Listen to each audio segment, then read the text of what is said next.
Hello and welcome to TruroRaceway. It's Atlantic Grand Circuit Week this Friday, July 21st. I'm Melissa Keith, and we have our visiting co-host, or one of two this week, Sugar Doyle. Right on. Happy to be here. Been a great week, and putting lots of faces to the names I've seen in the programs over the last few years here in Truro. So fabulous week. So far, so good.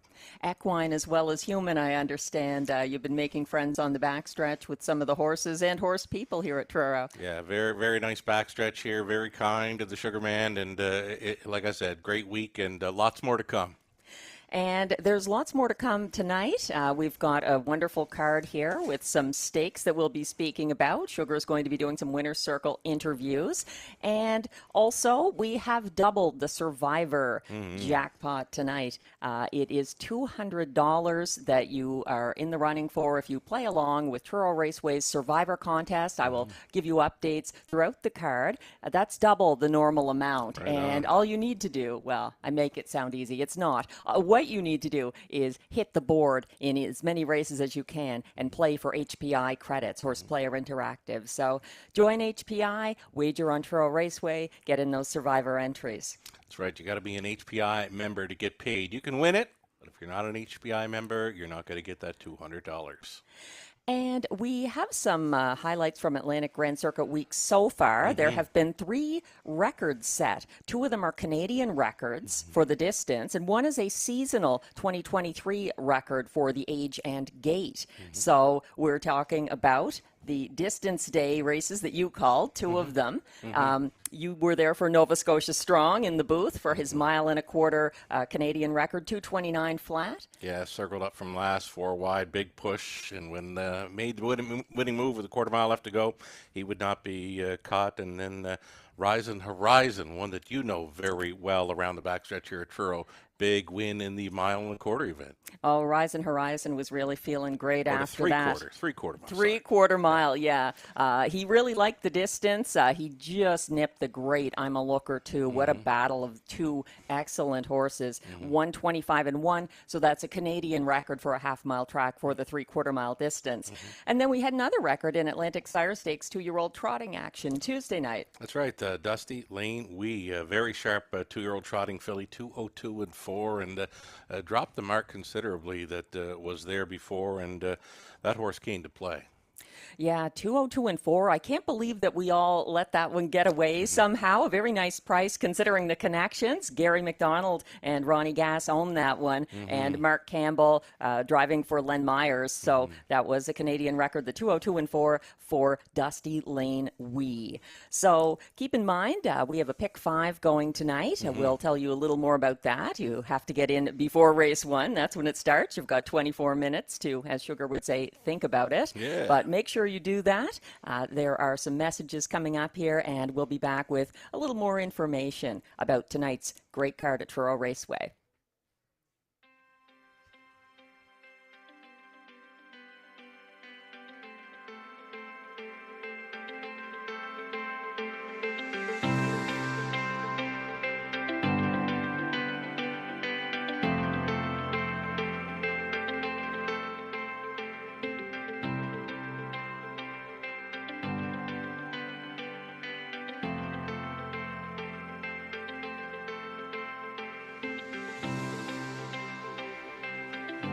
We're going to use the driver graphic and Sugar Breakfast graphic coming up soon, okay?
We are 22 minutes away from the start of race 1 here at TruroRaceway, an Atlantic Sire Stakes B division for 2-year-old pacing colts. It's one of several stakes on the card tonight. The highlight is one of TruroRaceway's signature stakes, the Stanfield Memorial Filly Pace for 3-year-olds, and that's going to be an exciting race.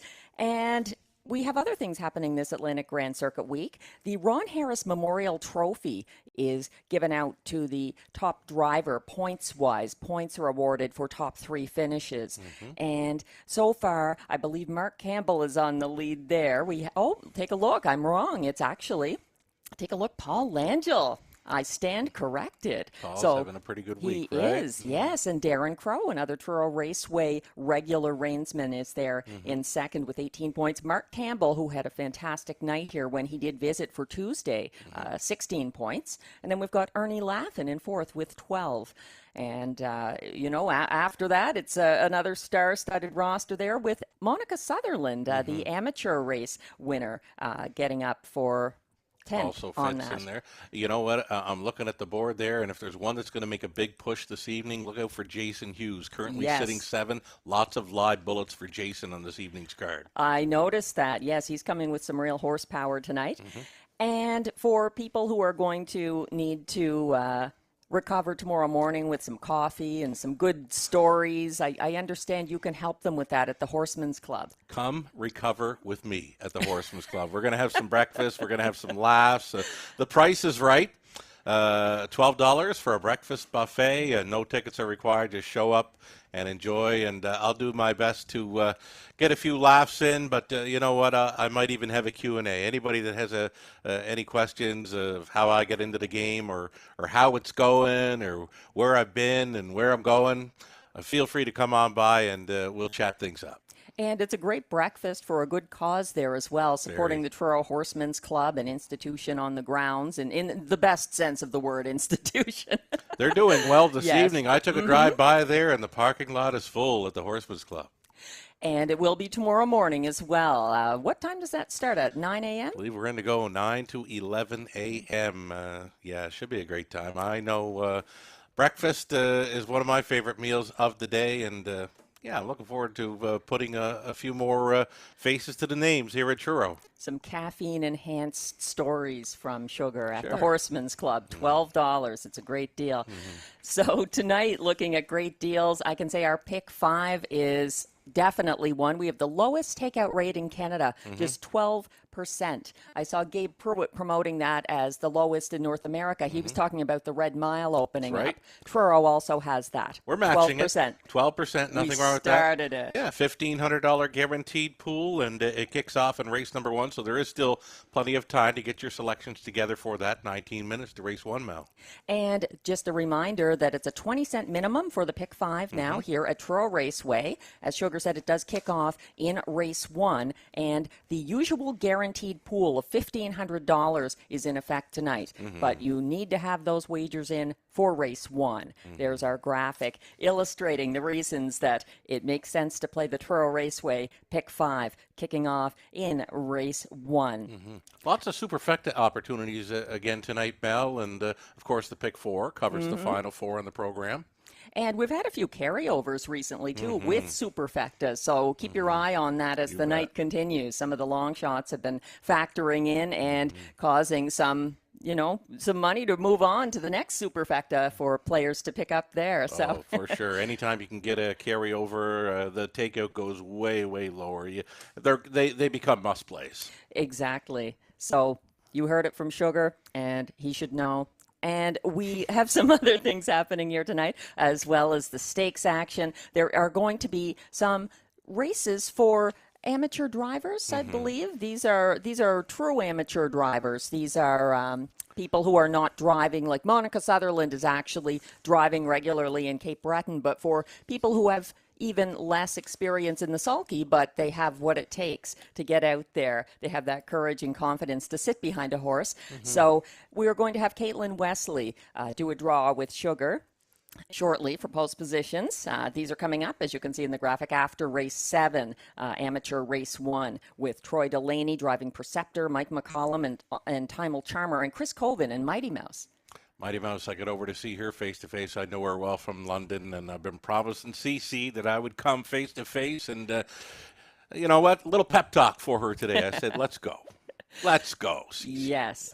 And then after race 8, there's the second one, and has 2 entries. Brody Ellis with Electra Express, a mare with a lot of back class who had a win here recently. And Caitlin herself is going to be driving Well Let's See. So the draw is going to be coming up shortly here.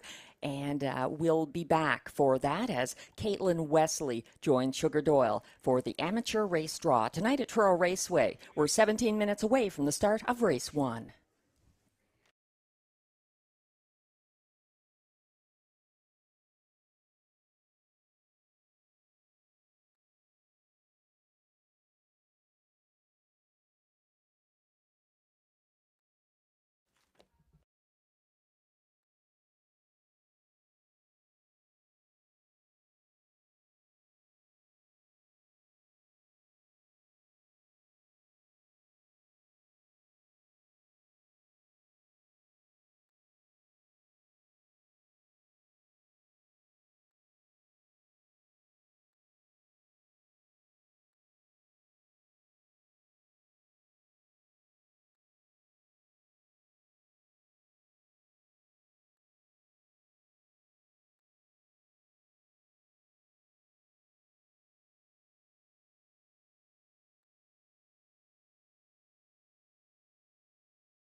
Hi, welcome back to the show here at TruroRaceway on a Friday evening featuring the Frank and Beth Stanfield Memorial Stake races 5 and 9, going for some big money tonight, Caitlin. But before we get to the racing action tonight, we've got a special draw for the Lindsay Construction Cup that will be featured Sunday. We've got the kids involved, and we're going to be assigning a horse for the kids in that invitational.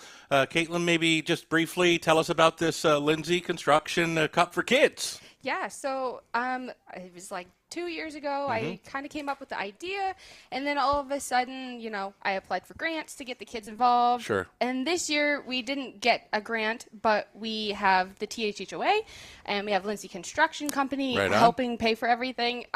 So each kid gets a horse. They get a sash. They get to go and represent. They get to be on a float. They get to do all that fun stuff. Kind of like a mimic mock of the Gold Cup and Saucer type thing. Nice. It's kind of, Truro's own little Gold Cup and Saucer. You know what? We need young people involved. It's a great way to get them started and following the horses. And what a nice field of horses to be following this coming Sunday, the signature event for the end of an Atlantic Grand Circuit week at TruroRaceway. So I've got the horses' numbers and names, and you've got the kids' names. We're going to go 8 for 8, and then you mentioned maybe having 5 kids left over, and we're gonna find them a horse as well. Absolutely. Okay, let's do this thing. First horse in this draw for the Lindsay Construction Kids Cup, we get number 2, Twin Bee Tough Enough. And we have Claire McKenzie. Claire McKenzie's getting Twin Bee Tough Enough. Okay, next up, Batter Up Hanover, hometown horse. Batter Up Hanover with the rail. And we have Ellie Driscoll.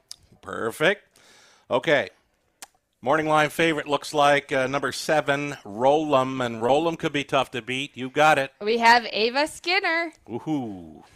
Best of luck, Ava. Best of luck to the connections of Roll'em. Here's 3, American Risk, a speed threat for sure. All right, let's see who we have. We have Jordan Reed. Jordan's got American Risk. And next here, Roll with Hottie Toddy, the free-legged from the center of the gate. Who's Roll with Hottie Toddy going to? We have Fedra Lathers. You got it. You got it. Here we go. Then next up, outside post 8, Y.S. Mathis, second of 2 Mark Campbell trainees in there. And where are we going, Caitlin? We have Ezra Swizzles. Right on. Ezra with the outside starter. That is Y.S. Mathis. Vino Louie, another hometown threat here at a post 6, is going to? Taylor. We have Taylor Hallett? Hiltz. What? Taylor Hiltz. Okay, and final one here for the first 8, number 5. Pick a genre, a newcomer here to Truro, and that one will go to? Caroline Van Castle. You got it. You got it. So, 8 for 8. Those kids are involved. We've got 5 more here, right? Absolutely. So we're going to suit them up with 5 more horses that are, still a chance to get a Batter Up Hanover, still a chance to get a Roll'em or an American Risk. So let's do this thing. 5 more names for the kids in the Lindsay Construction Kids Cup. Rail starter, Batter Up Hanover, just like that. Goes to? Ezra Lathers. I think she's already in to go. Is Ezra already we have in to go? 2 this 2 year. Ezras? 2 Ezras. Wow. I know. Popular It's a beautiful name. I like it. 2 Ezras. Caught me off guard. Here we go. Number 6, Vino Louie. We have Ayana Stevens. Right on. Number 2, Twin Bee Tough Enough. I kind of like this horse. I do too. Inside post. Sharp going looking. to, yeah. Ashley McKenzie. Nice. How many we got left there, Caitlin? I only have 2 left. For the Lindsay Construction kids, 2 left. We've got a number 3, American Risk. Another hometown threat. We have Benjamin Pickram. Right on, Ben, and American Risk. Let's go. Outside post, Y.S. Mathis. And that would be Lucas Gillis. Lucas completing the Lindsay Construction Kids, and there you have it, all assigned with horses. So we've got 8 and 5, 13 kids involved. Great to see. Caitlin, heck of a job setting things up for that, and we'll look forward to seeing you and all the kids out in the infield like we cheering them on, right? Absolutely. We've got 10 races, including the Frank and Beth Stanfield Memorial Stake this evening, $26,000 plus in purse money up for grabs in 2 heats, races 5 and 9. Thanks so much for joining us in the show, Caitlin. Best of luck. Lindsay Construction Kids, catch them on the infield, watching the action, loving the action here this Sunday afternoon at Truro Raceway. Lots more to come. Stick around.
We are just a couple of minutes away from race one, the start of the Pick 5 and Survivor here on a Friday night at Truro Raceway. Post time is 5-ish, and we're hoping that the rain holds off. But so far, so good. Fast track, and we're looking at our selections for race 1, the 4 handicappers of Atlantic Grand Circuit Week. And it's interesting, the top choice with the wagering public is Sunny Jacks for Mark Campbell and Heather Hawkins and owner Deborah Rankin, 7-5. None of the handicappers have that one selected. I mean, we've got 5 horses in here, and there's 4 of us capping, and not one of us with the current favorite at 7-5. That just goes to show you how wide open this B division for the 2-year-old pacing colts is to start things up on this Friday evening at Truro, Mel. Well, yes, and I think those were very observant people as well who saw the Mark Campbell Daily Double and what it paid on Tuesday. So they're leaning perhaps towards this Pang Shui colt, who's nicely bred out of a Rambaran mare, going from the rail for Mark Campbell. That is definitely a contender. This was a hard race to pick because they were evenly matched, and it is a 5 2-year-old field. So our picks are on the screen. I lean towards Woodmere Skylar, and you took a look further out, Howmack Exclusive. I went back and caught the replay for Howmack Exclusive. This horse, if he doesn't get bumpy gated through the turns, likely would be jogging in that career debut over Summerside. So we'll send it out to announcer Joe Kelly as the Colts and Geldings head to the track for the first Atlantic Sire Stake of this Friday night.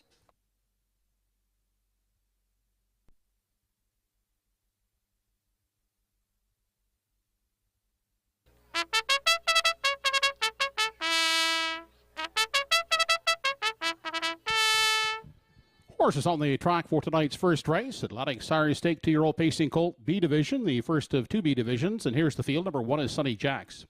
By Deborah Rankin, Mark Campbell gets the drive. Ken Murphy drives the 2 Jock Boswell for Mark and Keith McDonnell. Woodmere Skylar from post 3 on by the 2022 stable. Darren Crow at the lines.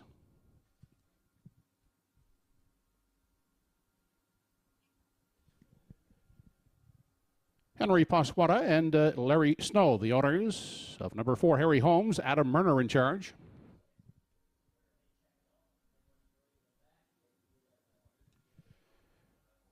And for post 5, Howmack Exclusive has Corey McPherson driving for owners Leaf and Leslie Wade along with James Gorman. That's the field of 5 for the first post time in less than 3 minutes.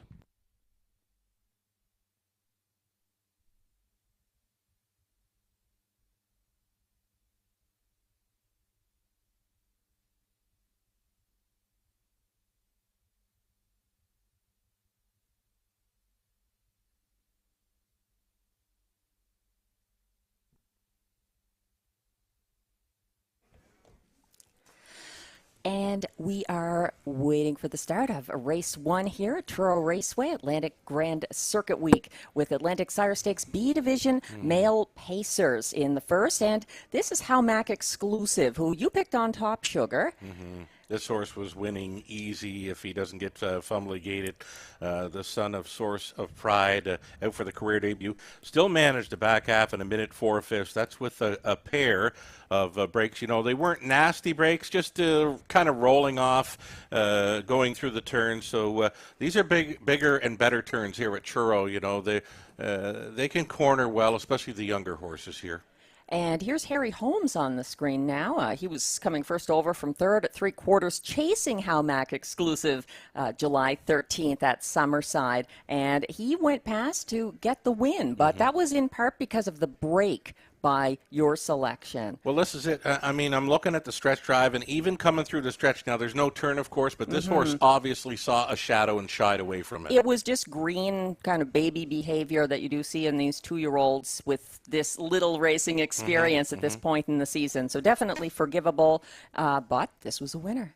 No shadows tonight in Truro. The clouds are in. We're just hoping for some decent weather throughout the card.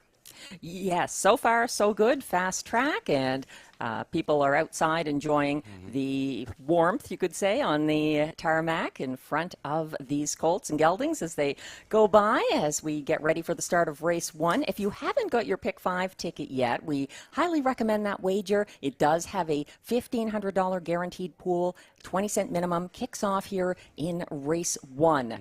Now, here's the one I commented when he went by. This is my top selection, but I thought the legs and the look of this colt. Wow, Woodmere Skylar. He is actually a gelding by Roll With It Harry out of Skylark, Hanover. She was a good race mare herself. Big son of Roll With It Harry, going out for trainer driver Darren Crow. Little maybe tightening up at the head check there. He was coming out on parade with a very low head, but look at the size of this 2-year-old.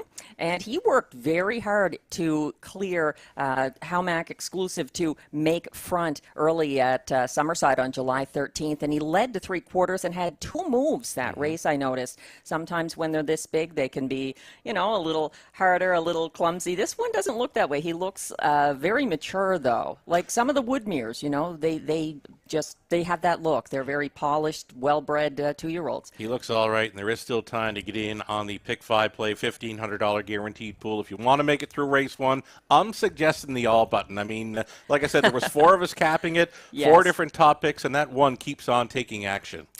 And take a look, though. After Woodmere Skylar went by the grandstand, his odds have dropped, and he's the 8-5 top choice right now. There's the early leader, Woodmere Skylar, who still has that Mark Campbell advantage and rail advantage, which isn't actually the winningest post this season at Truro. We're less than a minute away. This is your last chance to get in on the guaranteed $1,500 pool in the Pick 5. It does kick off here in race 1. Less than a minute to go for the start of the Atlantic Sire Stake 2-year-old Pacing Colts B Division. Good luck. Home Hardware Building Center starting gate now moving up for race 1. It's post time.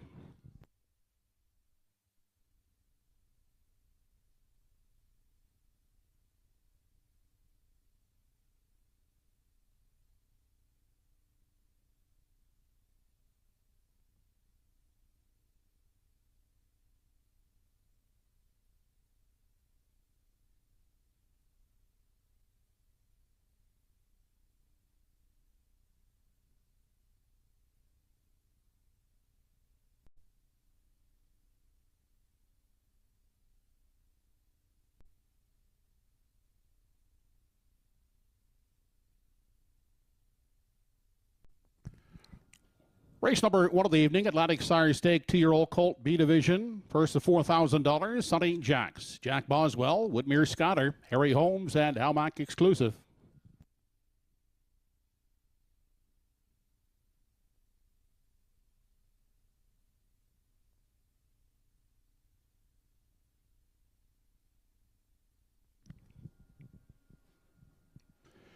Two-year-olds are off and pacing for the outside. Harry Holmes and Howmack exclusive off the gate quickly. Down to the inside, that's Sonny Jacks to come away third. Woodmere Scotter looks for a spot at the rail in 4. Off stride on the outside there went Howmack exclusive. They make their way by the opening 8th and onto the Redland Farms backstretch for time 1. Out front, it's Harry Holmes to show the way. Leads it by 2. Sonny Jacks comes away second. At a gap of some 4 lengths. Back to Woodmere Scotter, who paces out of third. Inside and traveling 4th. Past the opening quarter is Jack Boswell. Back down pacing, but now gapped out trailer is Howmack exclusive. The 2-year-olds continue on into the turn as they approach the 3/8 out front, setting the tempo. That is Harry Holmes. A lead of a length and a quarter now. Tightening up in the pocket is Sonny Jacks. Back on the inside, still at the rail third, Woodmere Scotter. They continue off the turn, 4th. As they approach the half, Jack Boswell, and at the back, the breaker Howmack exclusive. They continue on past the midway point. No change in positions. They're still in single file fashion, led up front by Harry Holmes. Still there, a length and a quarter on Sonny Jacks, who enjoys the pocket journey. Inside a third, that is Woodmere Scotter, the first to sacrifice. Here comes Jack Boswell up on the outside uncovered, quickly now brushing up to third. They continue on into the Redland Farms backstretch final time, and Jack Boswell is quickly now driving up alongside Harry Holmes as they continue past the three-quarter-mile mark. That's Jack Boswell up to engage the leader, Harry Holmes, and Jack Boswell sticks ahead in front past three-quarters. Inside second is Harry Holmes. Then we'll go back to Sonny Jacks pacing third inside Woodmere Scatter fourth, and Halmac Exclusive. They continue midway around the final turn. It is on the outside, Jack Boswell taking over the lead. Harry Holmes on the inside trying to stay with him second as they continue off the turn and straight now for the stretch drive led home by Jack Boswell inside. Harry Holmes second, Sonny Jacks third, and they'll finish that way. Jack Boswell taking the first B division of the 2-year-old Pacing Colts. Turning back, Harry Holmes and Sonny Jacks.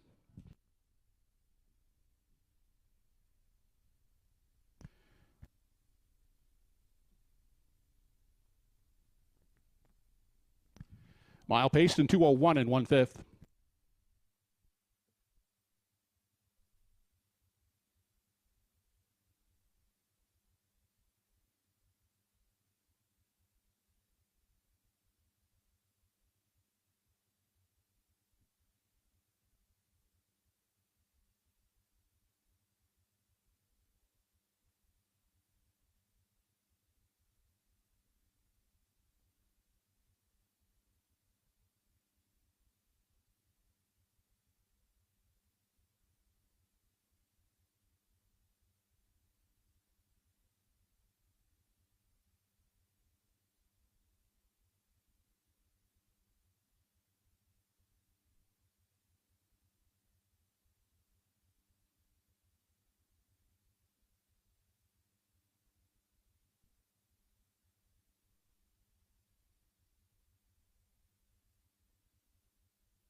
Now putting back into the Woodmere Farms winners enclosure, the winner of race 1 B division of the 2-year-old Pacing Colts, number 2 Jack Boswell, a son of Tobago Kais, an example dam at Some Beach Somewhere.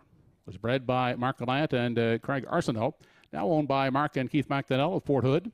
Jeff Holmes, the trainer. Kenny Murphy, the winning driver. Jack Boswell winning his career debut in 2:01 and 1/5. Trackside, Fonzie McCackern on behalf of the ASBA, along with Steve Fitzsimmons, General Manager of TruroRaceway, making the presentation to the winning connections of Jack Boswell.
Race 1 is now official. 1 Sunny Jack's third, 2 Jack Boswell the winner, 3 Woodmere Skyler fourth, 4 Harry Holmes second, 5 Howmack Exclusive fifth.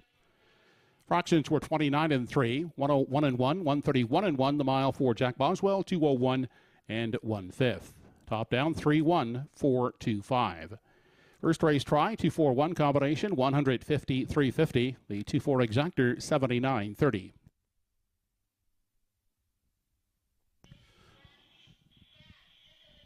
Up next, the second race, the Green Hawk Truro Pace. Bridle change in the 5. Whistling Cricket, it's closed to open. 8 starters for race 2. It features exactor, triactor, and superfecta wagering. 8 minutes to post.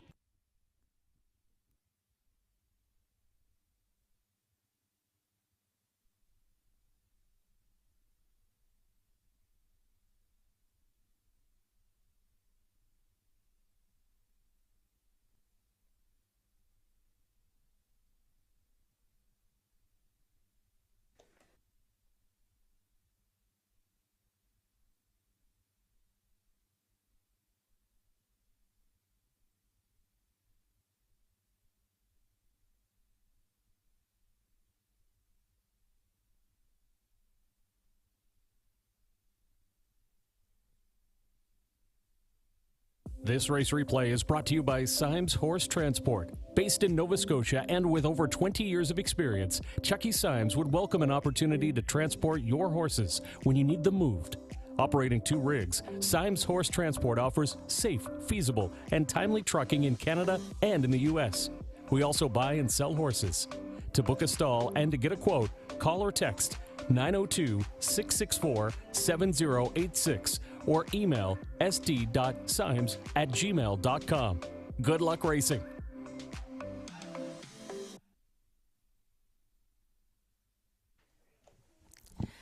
And we're back looking at race 2 here on a Friday night at TruroRaceway. Unfortunately, for myself and Sugar, our selections did not pan out in race 1. Woodmere Skyler, a little sluggish, and Howmack Exclusive, unfortunately, a break in that first turn. But congratulations to Jack Boswell and Kenny Murphy, trainer Jeff Holmes, and owners Mark and Keith McDonnell of Port Hood. A nice win there in 201 and 1 in Atlantic Sire Stakes B action. So, moving on here, we have 6 minutes until the start of race 2 with exactor, triactor, and superfecta wagering. This is the Green Hawk Truro Pace. And there was a blanket presentation, and it looks like you and I both went with the second tier mare, who is Who's Your Father, for Mark Campbell and Heather Hawkins, and owned by Deborah Rankin of Sydney. Right on, trailing spot. They've added a head pole to the left side. You can notice that this one came from well off the pace over Summerside on the 13th. Went very wide in the late going with Mark Campbell hopping on board to catch drive. A strong third best showing. Nice final 3/4 of a mile there, as mentioned, on the wide side, and a strong play here, I believe, and horse players are on board as well. 3-5 in the Green Hawk Truro feature here in race 2. Yes, keep in mind that that post is the second tier at Truro, except in our big invitational coming up on Sunday and also in stakes races. So post 8 here is a trailing post, not the outside post at Truro. I liked Who's Your Father as well, keeping Mark Campbell driving, and was beaten 3-4 fave on July 13th at Summerside with a wide late swoop that just missed. So, you know, the second tier doesn't really hurt a horse who's going to come from off the pace anyway. I think Mark doesn't need any advice from me on how to drive a race anyhow, but we both agreed on her, and she's in the ticket for Grady Hashie and Katie Hillier as well, the other guest handicappers this week. And who else did you like here? You went to the 6, the General's Pride, who I have for show. Dale Spence joining us this evening at Truro, and he gets along fine with this one. The last time Dale was up on it, first 159 and 1 back on June 11th over Truro. That was from off the pace. I don't see the 6 the General's Pride on the lead in here, likely from off the pace again. There's a few in here that could fare well. I mean, you got Kidam Image coming in off the big victory at the added distance here on Sunday. Yes, and she just kept going. She was like the Energizer Bunny. So getting the rail and liking the front end, that could work out for Carl Eisner and Kidam Image here. That's why she's my place selection. And the General's Pride, I mean, her last win was for Dale Spence. Exactly. I got talking to Carl following the victory with Kidham Image there on Sunday. He said out of all the times he's ever driven that mare, he never finished up with so much horse. So she could be good to go right again here on the rail. That's very possible because that was an added distance race that you called as well, the 1.25 miles. So if she likes that kind of distance, and the margin that she maintained on the front end is interesting as well. Nobody was up to challenge. She got left alone for quite a while. She got very brave, and as I mentioned, Carl says he had a ton finishing up. He was surprised to see 28-2 through that final quarter. Owner Cal Eisner was very happy with the mare's victory as well, and great to see Cal out and about here at Truro. Was happy to meet him on Sunday afternoon. Yes, it was great to see him and chat with him. He's one of the people involved in the early years of Atlantic Grand Circuit Week here too, so it was nice to chat about that. Right on. And this definitely a good race for exactor, triactor, or superfecta wagering. There seems to be a lot of consensus on the board with the other horse factoring into it for Grady and Katie being their show selection. Crafty Example with Keith Legg driving and training. Yeah, could be something to include in your tries and superfectas. And you know what? The double your winnings angle on the Survivor this weekend. We had some pretty good participation tonight. We had very good participation. Thanks to the 102 people who sent in their entries for Survivor, 70 remain after race one. Just 70. I'm surprised. So. You know what? Had a couple of value players there show up in the first couple of spots, but I think with the one hanging around there, maybe many players had Sonny Jacks involved with Mark Campbell hitting that show spot. Based on the win price for race one, I would guess that, yes, Mark Campbell saved many people in Survivor, threw them a life preserver in race one. So if you're moving on, if you're one of those 70, good luck to you. You're playing for double the usual pot in Survivor at TruroRaceway. Speaking of moving on, that all button's looking pretty good now in race number one, isn't it? Wow. Yes. Field of 5 short. Why not hit that all button? Well, anyone with that, you know, it's a great philosophy for these 5-horse or 6-horse fields in a race with 2-year-olds. They're pacers, they're not trotters, but nonetheless, things happen and they're babies and they can be green sometimes. But you know what? The opener was fine. You know what? I got looking at the breeding line of the winner, Jack Boswell. I'm looking at Mark Gallant, Craig Arsenault out of Prince Edward Island. Grew up with Mark Gallant, played some hockey with him. He's still involved with the horses. He's got, I believe it's J.J. Patrick, who's won a few over on the island here in recent weeks. And got another hockey buddy coming over on Sunday. Scott Bridges has got a mare in one of the big races there on Sunday afternoon. So we'll look forward to meeting up with Scotty Bridges on Sunday afternoon here at Truro. Big day with 13 races on tap. 92 horses are entered here on Sunday. And the caliber of the racing this Sunday, let me just say, if you enjoy harness racing, you must watch and wager this Sunday at Truro. And we hope you're joining us tonight as well. The Race 2 field is heading out for the Green Hawk Truro Pace. Good luck.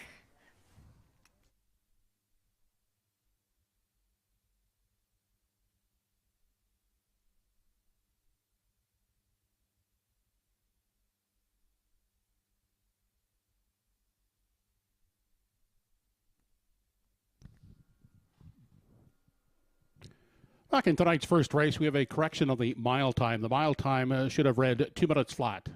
All other fractions are correct in the first. However, a corrected mile time of 2 minutes flat.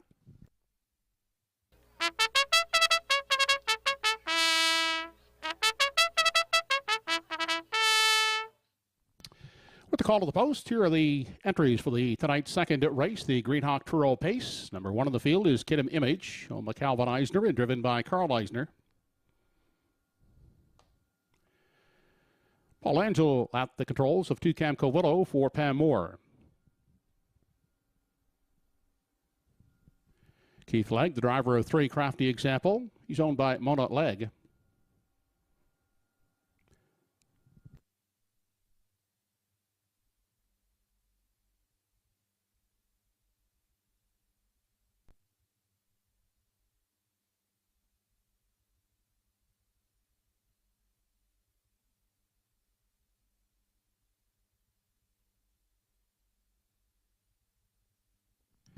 Go With It from Post 4 is owned by Craig White and driven by Darren Crow. Heather Gaddy, Gail Skelhorn, Margaret Hobson, and Gloria Carey share ownership of the 5-entry Whistling Cricket. Greg Monroe in the seat.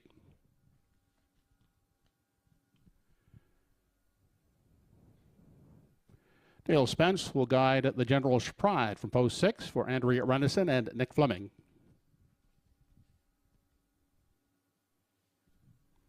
Zach and Helen Landry, along with Chuck O'Connor, the owners. Ernie Loffa, the driver of 7, Don't Stand in My Way. Into the trailing post 8, Who's Your Father? Owned by Deborah Rankin, driven this evening by Mark Campbell. That's the field for race 2, post time in less than 3.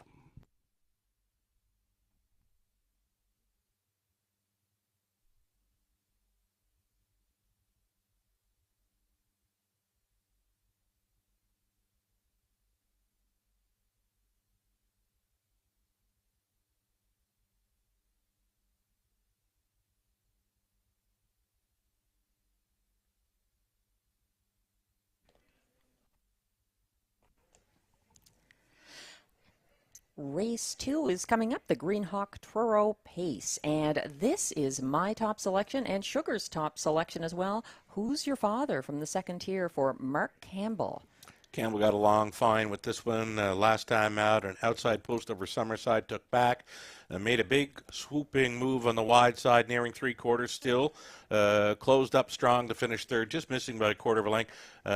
This horse can race on any track. I mean, his lone win this season's over a heavy going at Northside. Had 6 wins last season and a life mark of 58 and 2 over Summerside. If he can match 58 speed here tonight, big shot to take race number 2. You know what I like to see there as well? This one actually started from the second tier at Northside on June 24th and got up for show. Dropped back a little at the end, but still was there and in some very good company with Big Engine in that field and winning the race. So Who's Your Father coming in? And I think this is a bit of a class drop as well. Class drop, but you know what? I'm not a big fan of that price, especially with this horse leaving from the back tier.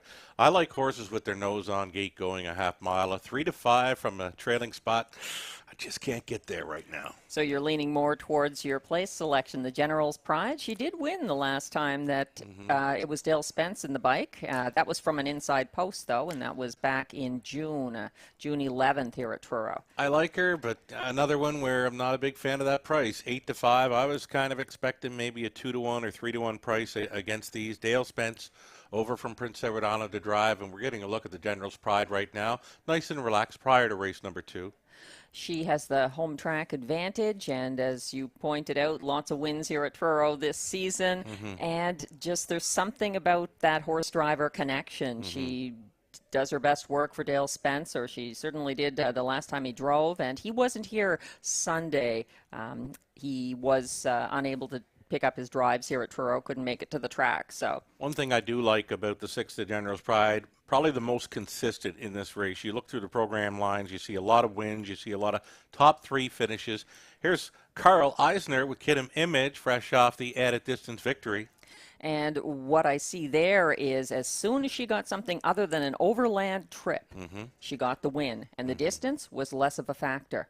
Left alone throughout in a big final quarter, and as mentioned, Carl was very happy with all the horse that he had in his lap at the finish line. That was her first win this season, and we're about a minute away from the start of race 2 here at Truro, the Green Hawk Truro Pace. So thanks to all our sponsors this week, and be sure to get your wagers in. Exactor, Triactor, and Superfecta wagering here.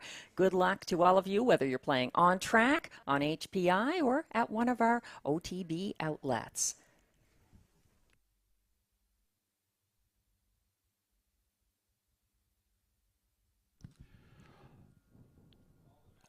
Second race entries have been called in behind the Home Hardware Building Center starting gate. It's post time.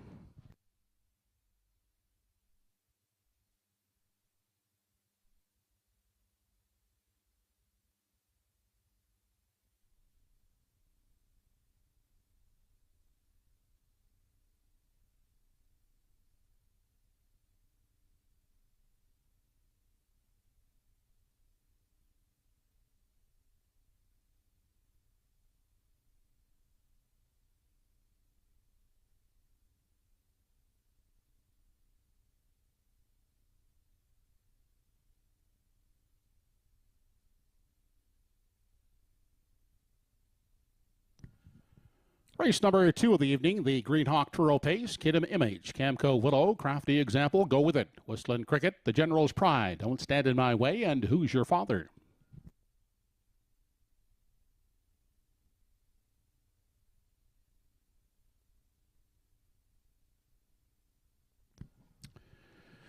They're off and pacing. Go With It gets the first call. Down at the rail, that's Kidam Image. Driving out second. Up on the limb is Crafty Example getting away third. Followed out by Who's Your Father, who's come away in the 4 spot. Backing off looking for a seat. Camco Willow in 5. Next in line, that's Whistling Cricket in 6. Settling at 7th is The General's Pride.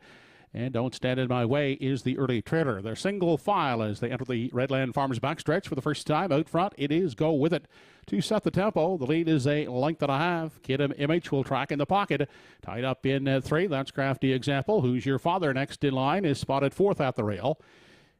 Looking at it from 5 in the early going is Camco Willow. Then we go back to Whistling Cricket, the treading pair, The General's Pride, and Don't Stand in My Way. 29-4 was the initial quarter. They continue off the turn and race into the stretch now as they near the half, led by Go With It. Now, here comes the first over attacker, Who's Your Father? Driving up on the outside, staying in the pocket is Kidam Image 3rd. Then next in line, Crafty Example elects to stay at the rail in 4. Yep, in the cover, 5th on the outside is Whistling Cricket. Then we go back to Camco Willow, out and on the move. That's The General's Pride. And Don't Stand in My Way can see all 8 rivals in front of him as they continue past the 5/8 and onto the backstretch. A minute 2/5 was the half. That's Who's Your Father up to engage. Go With It as they near the 3/4 mile mark. They're midway down the Redland Farms backstretch for the final time. Who's Your Father on the outside is forging to the top. Go With It drops back to 2nd. Off the rail comes Kidam Image. Now outside at 3rd as they race on over to the 7/8. A minute 2/5 was the half as they continue. Midway around the final turn, 129-2 was the 3/4, and Who's Your Father is drawing off by 2.5, 3. Outside, Kidam Image trying to reel her in 2nd, but it is Who's Your Father drawing clear here in the lane. It's all Who's Your Father under wraps winner in race 2. Finishing 2nd is Kidam Image, and up the passing lane, Camco Willow will nab the show spot.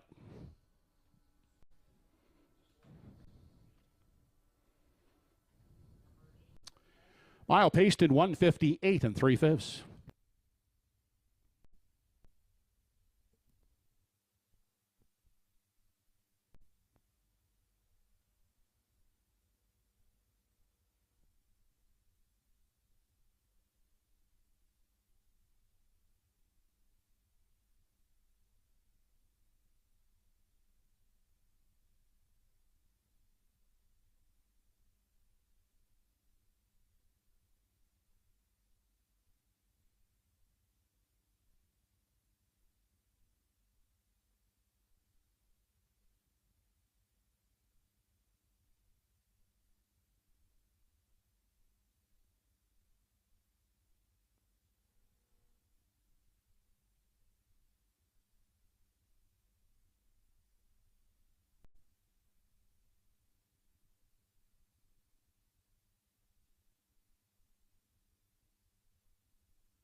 Now in the Woodmere Farms Winners Enclosure, the 2nd race winner of the Green Hawk Truro Pace, number 8, Who's Your Father? 4-year-old daughter of Cougar Hall. To the Brandon's Cowboy Dam, Carol Alice on the Deborah Rankin of Sydney. Trained by Heather Hawkinson, driven this evening by Mark Campbell, Who's Your Father? In 1:58 3/5. Trackside, Steve Fitzsimmons to make the Green Hawk Truro Pace blanket presentation.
Race 2 is now official. 1 Kidam Image second, 2 Camco Willow third, 3 Crafty Example fifth, 4 Go With It was fourth, 5 Whistling Cricket 6, 6 The General's Pride 8, 7 Stand In My Way 7, and 8 Who's Your Father was the winner.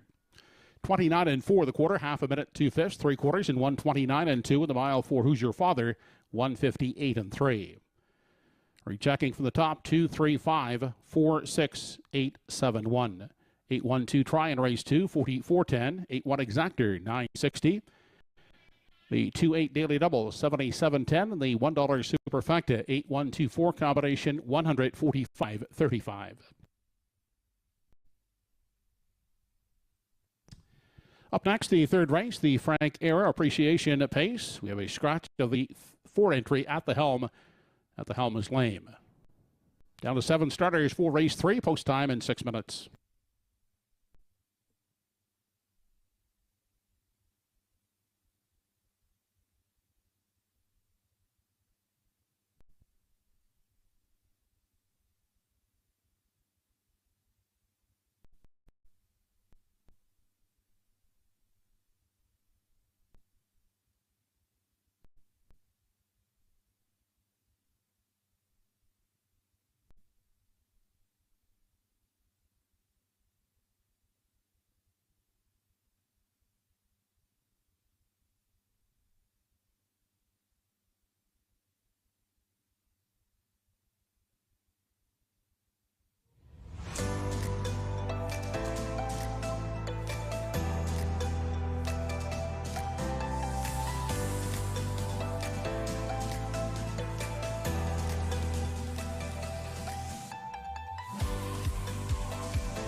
And we're back after race number 2, and Who's Your Father? Very impressive first up performance there for Mark Campbell in 158 and 3. As I'm Grady Hashi along with Katie Hilliard. We'll be taking you through the next couple races as we look at our top selection, and we're both, all 4 handicappers were divided, as Melissa and myself like the 6 Jack Flash Is a Gas, and Katie, you and Sugar are on the 1 Montague. Yeah, I certainly like Montague. I mean, his last outing, he actually went the mile and a quarter, so that take note of that. Or sorry, my apologies. Actually, he went in three quarters of a mile, not a mile and a quarter. My apologies. So that's why his time is only a minute and 28 seconds. So take note of that. But he was really strong in that. And I really like that, and I think he's still got that power here today, even though he's got to go that extra quarter of a mile. But I think he's found his feet beneath him. Yeah, Montague is definitely one to play. I put him for second. But right now in here, I like the 6 Jack Flash Is a Gas. If you look down to the last time he had a driver coming in from the Charlottetown driving colony, he was a winner in 158 and 4. And his last start out, he raced good. He finished third in a mile, or in 3/4 of a mile in 127 and 1, beaten by Lady in Paradise and Slightly Twisted. He gets Mark Campbell in the bike, and I think we're going to see a bit of a Campbell effect in here with Jack Flash Is a Gas. He's currently 3-1 on the board, so slight bit of value there, and also with the scratch at the helm, the 4. So the odds board. A lot of NTS still on that odds board, so hopefully that will change pretty soon. But yeah, they're going to head out on track in just a couple moments.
Entries now on the track for tonight's third race, the Frank Air Appreciation Pace.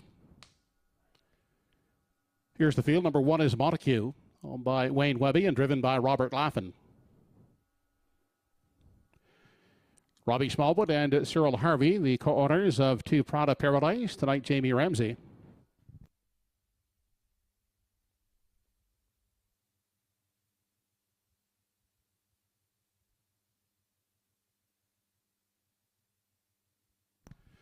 A tough little guy has posed 3. Dale Spence at the controls for Debbie Ellis, Anthony Rupshall, and Wally Cameron. Number 4 has been scratched.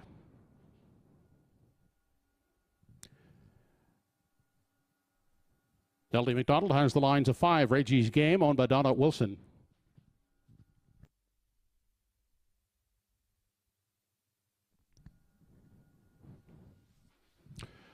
Number 6 in the field is Jock Flash is a Gas. Catch driven this evening by Mark Campbell for Cyril Harvey.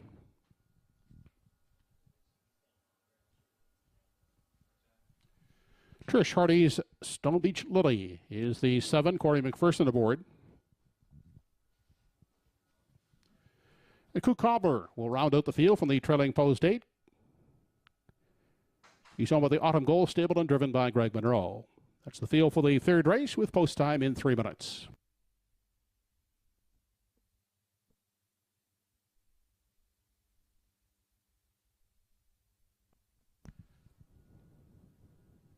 Horsemen are advised that fenders are required this evening. It will start in the 4th race.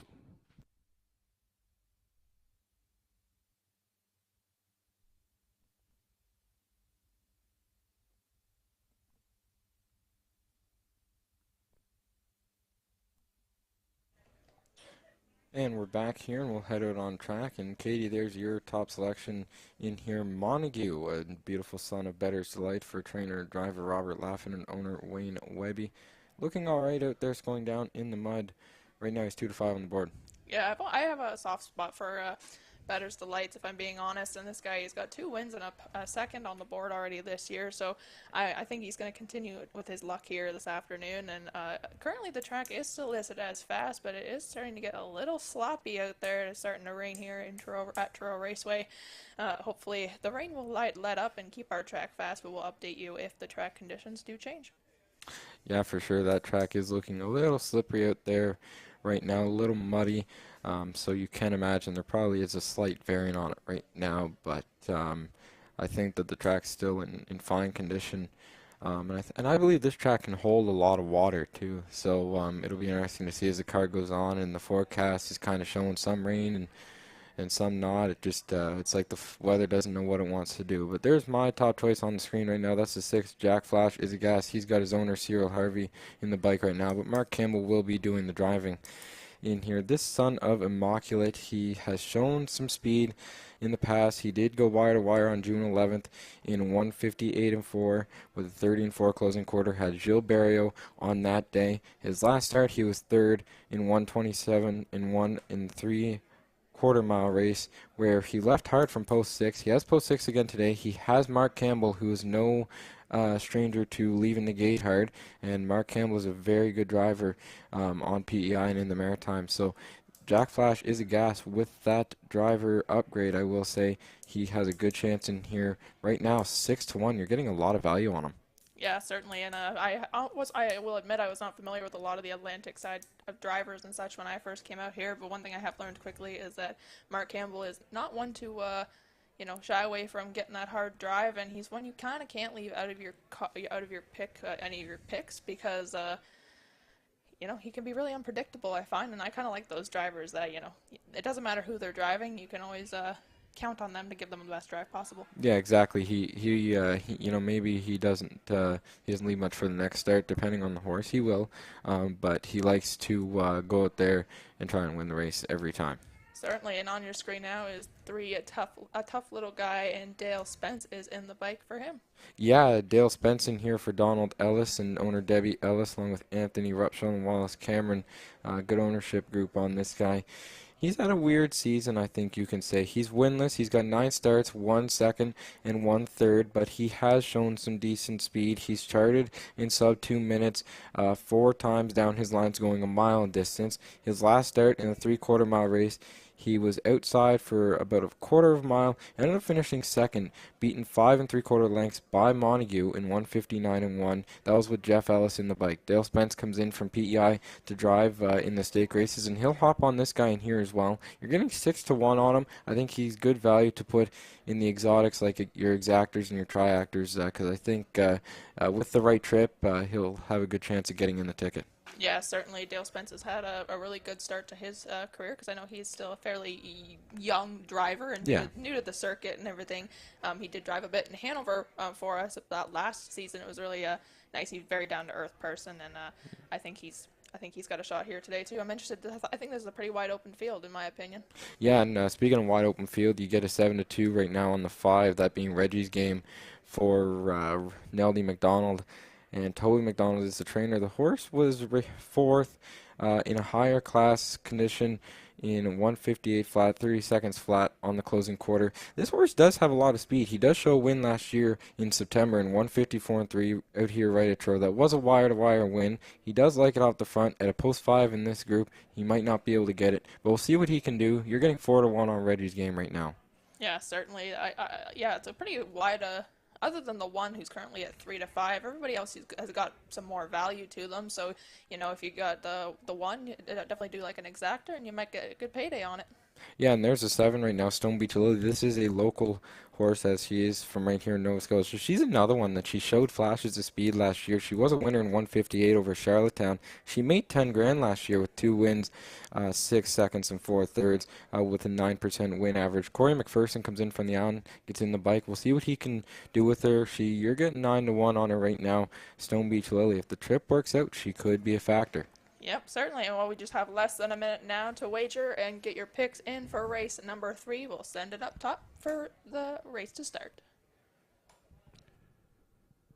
Home Hardware Building Center starting 8 on the move for the 3rd race, the Frank Ayer Appreciation Pace. It's post time.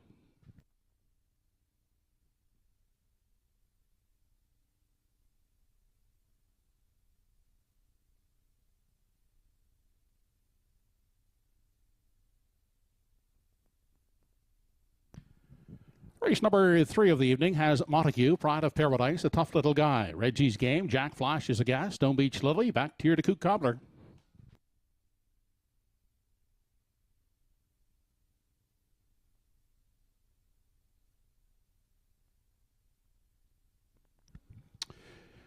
They're off and pacing. Montague on the inside will get the first call. From the outside, Jack Flash is a gas off the wings of the gate alertly.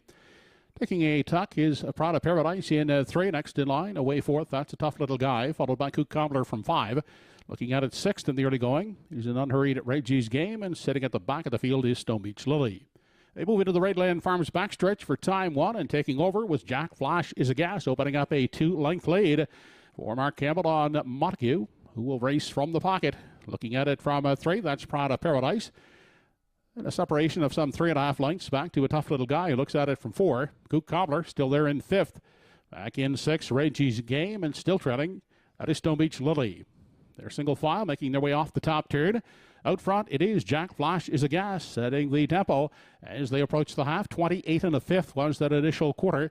It's Jack Flash is a gas in control. Montague is content to travel along in the pocket. First over attacker, here comes a tough little guy working his way up on the outside to 3rd. Inside, staying at the rail, Pride of Paradise 4th. Reggie's game is out and moving now from 5. Inside, staying at the rail, Coot Cobbler 6th. And 3rd over from 7 is Stone Beach Lily. Onto the Redland Farms backstretch. Final time, 58 2 was the halfway point. Out front and leading the way, still Jack Flash is a gas, yet to be contested on the front end. Has it by 2 with Montague giving chase 2nd. Outside stalled first over, a tough little guy. That forces Reggie's game 3 wide into 3rd. They race now to the 7/8, and Jack Flash is a gas is the one to catch with Montague, the next closest pursuer. Up into 3rd now comes Reggie's game. Out into 4th now as they continue off the top turn is Stone Beach Lily, 129 1/5. Was the 3/4 they turned for home, and it's Jack Flash is a gas with the lead by 3. It's all Jack Flash is a gas. He will win the Frank Era Appreciation Pace. Montague finishing second, and third goes to Reggie's Game.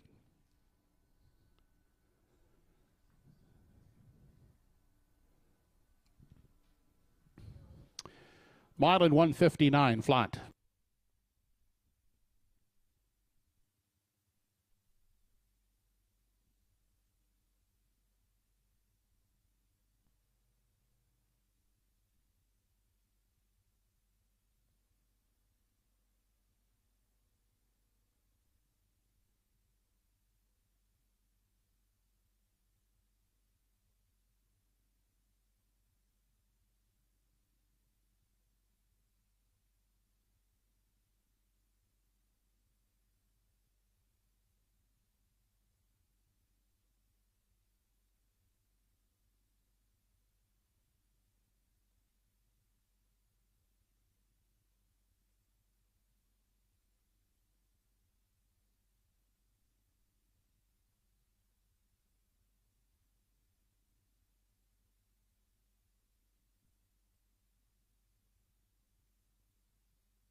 Well, coming back to the Woodmere Farms Winners Enclosure, the winner of the Frank Era Appreciation Pace, number 6, Jack Flashes a Gas, 5-year-old gelding by Immaculate.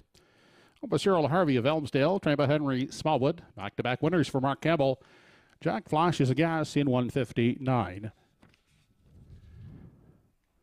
TruroRaceway wishes to express our appreciation to Frank Ayers of Avondale Construction, who since last November has been the driving force of getting the Raceway Grandstand open for our race fans. We appreciate Frank's dedication and efforts. Frank is trackside, joined by his wife Lenora and grandkids Roger and Evelyn to make the presentation to the winning entry of the Frank Era Appreciation Pace. He's joined trackside by Raceway General Manager Steve Fitzsimmons, along with TruroRaceway Limited Chairman Anthony Stymist. Thank you, Frank, for all your efforts.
Third race is official. 1 Montague second, 2 Proud of Paradise sixth, 3 a Tough Little Guy seventh, 4 was scratched, 5 Reggie's Game third, 6 Jack Flash is the gas the winner, 7 Stone Beach Lee fourth, and 8 Coopcobbler fifth. Rounds were 28 and 1, 58 and 2, 129 and 1, the mile in 159. The top down, your should 267, scratched 3145. Third race by Actors, 615, returning 4710. 61 Actors, 16. And the Waller Super, 6157, $85 even. Up next, the Mass Talent Market Pace, the fourth race, number 4, Hyperventilate. Bridle change open to closed. Post time for the fourth in 6 minutes.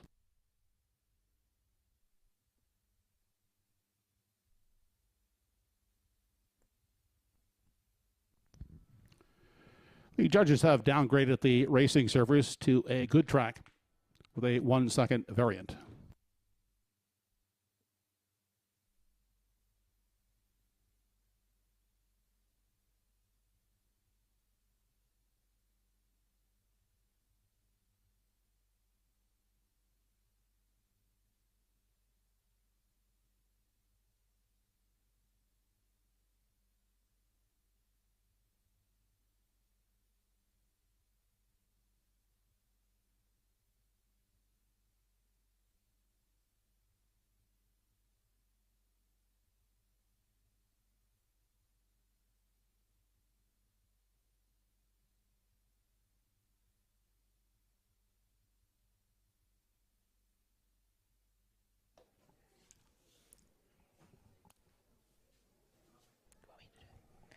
Welcome back, everyone. Race 3 is in the books, and that track is getting a little sloppy. You can see the rain is starting to come down pretty heavy out there, but hopefully our track condition has been dropped down to good, but hopefully it stays quote-unquote good, I guess.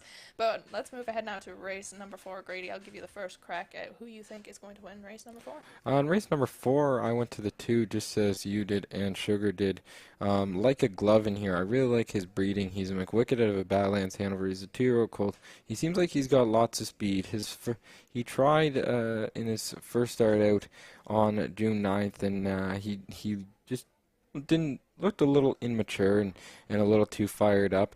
And then he goes out last week and he qualifies and he hangs on the outside a little. He ends up qualifying on July 16th there, last week, beaten at 2.5 lengths in 2:05 and 2:29 and 3 on the closing quarter.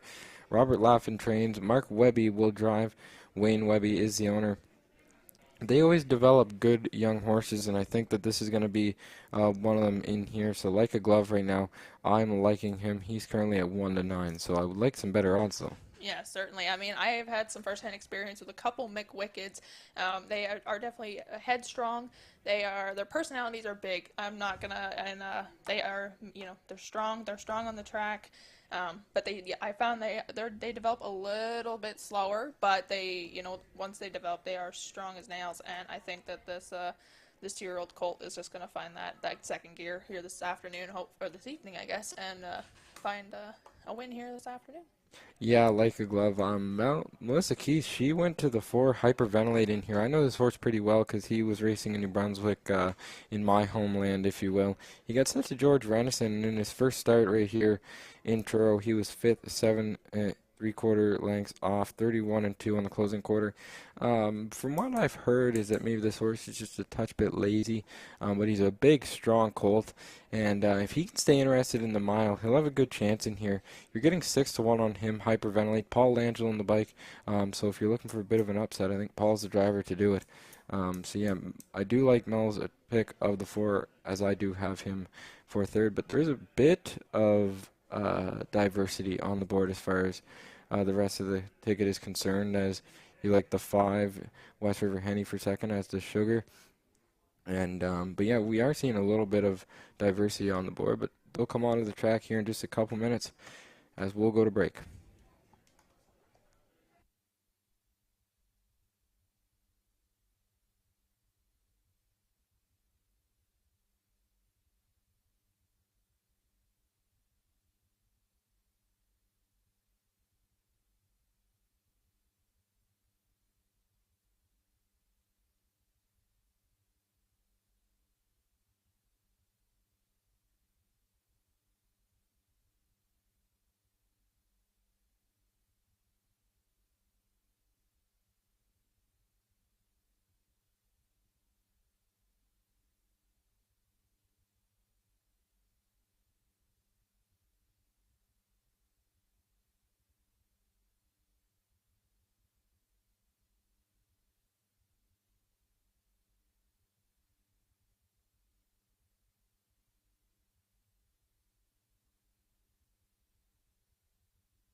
Horses now on parade for the 4th race, Masstown Market Pace. Here's the one, Woodmere Sinatra, by Jeff Skinner, Bob Skinner, and Danielle Hiltz, with Danny Romo driving.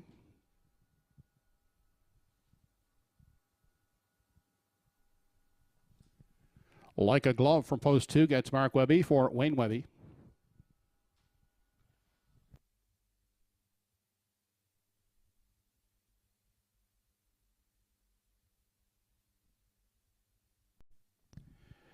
Doug Matheson, Stuart McDonald, and Dunsan Farms, the owners of 3 Good Day Mate. Adam Murner in charge. Hyperventilate will leave from post 4. Paul Langell picks up the drive for Bella Stable.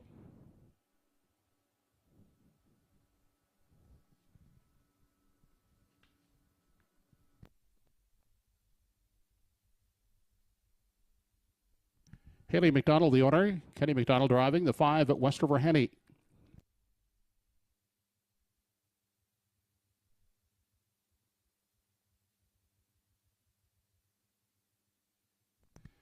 Number 6 in the field, Whistling Dixieland, owned by Dave Carey, Craig Carey, along with Elwyn Smith. Greg Monroe will drive.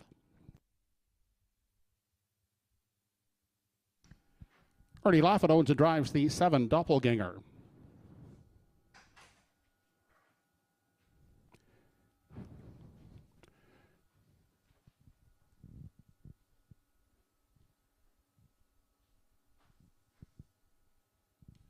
Number 8 on the field is Galleon Sealster. Although Paul Smith, Emmons McKay will do the driving. That's the 4th race field. Post time in less than 3 minutes.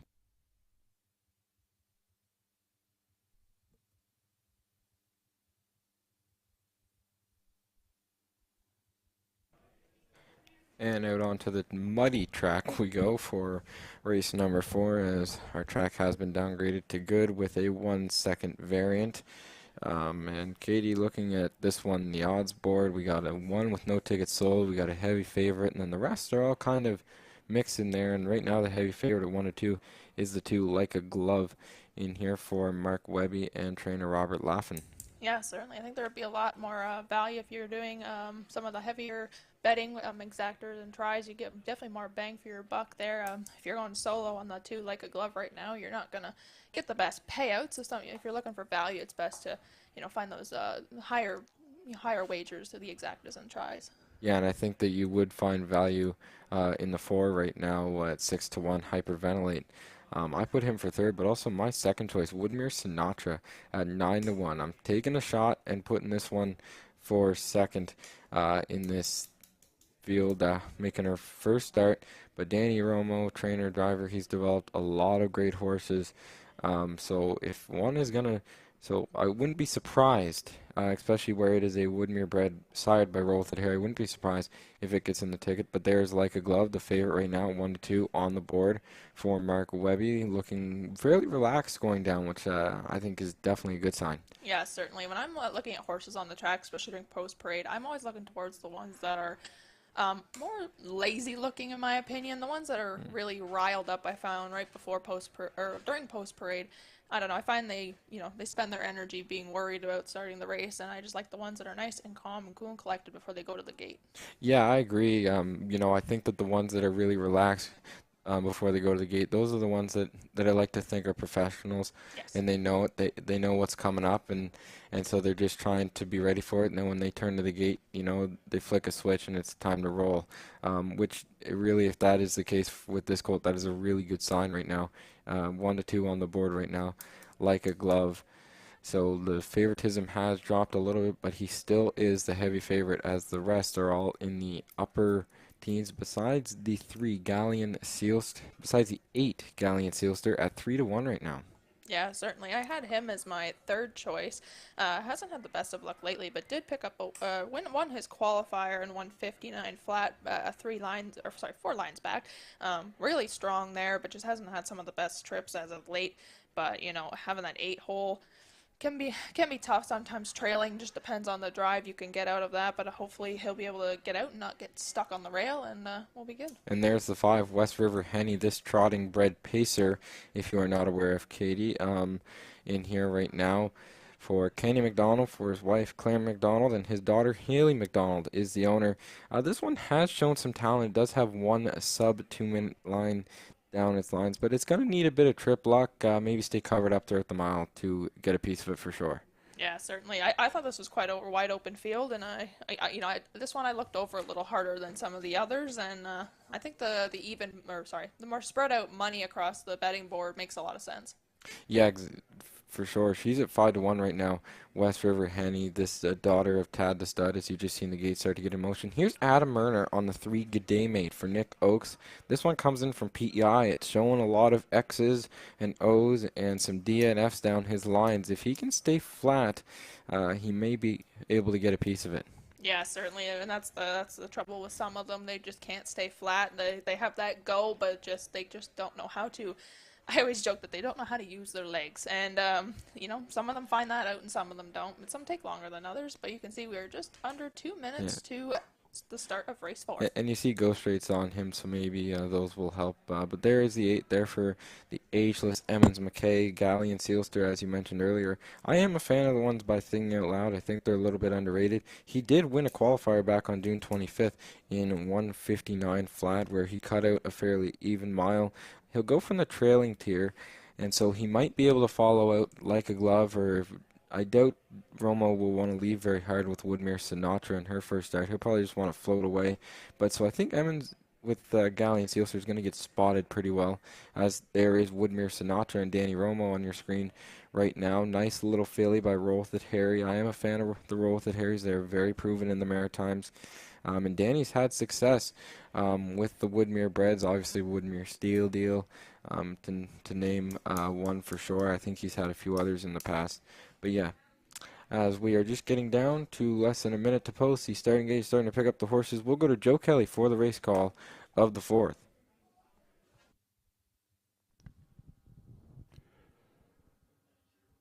Home Hardware Building Center starting gate now gathering up the entries for the Masstown Market Pace. It's post time.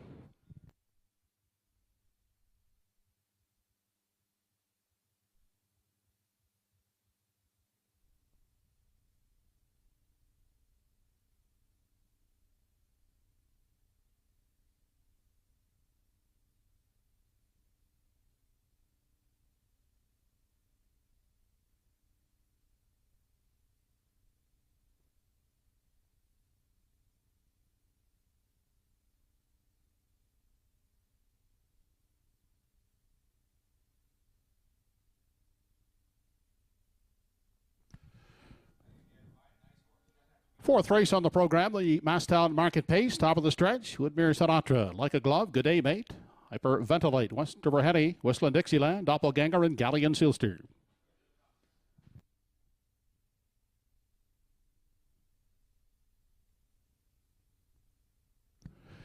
They are off and pacing. First off the gate is Hyperventilate, darting out to grab the early lead. G'day Mate gets away second outside. West River Henny is third, caught wide there fourth. That's Doppelganger.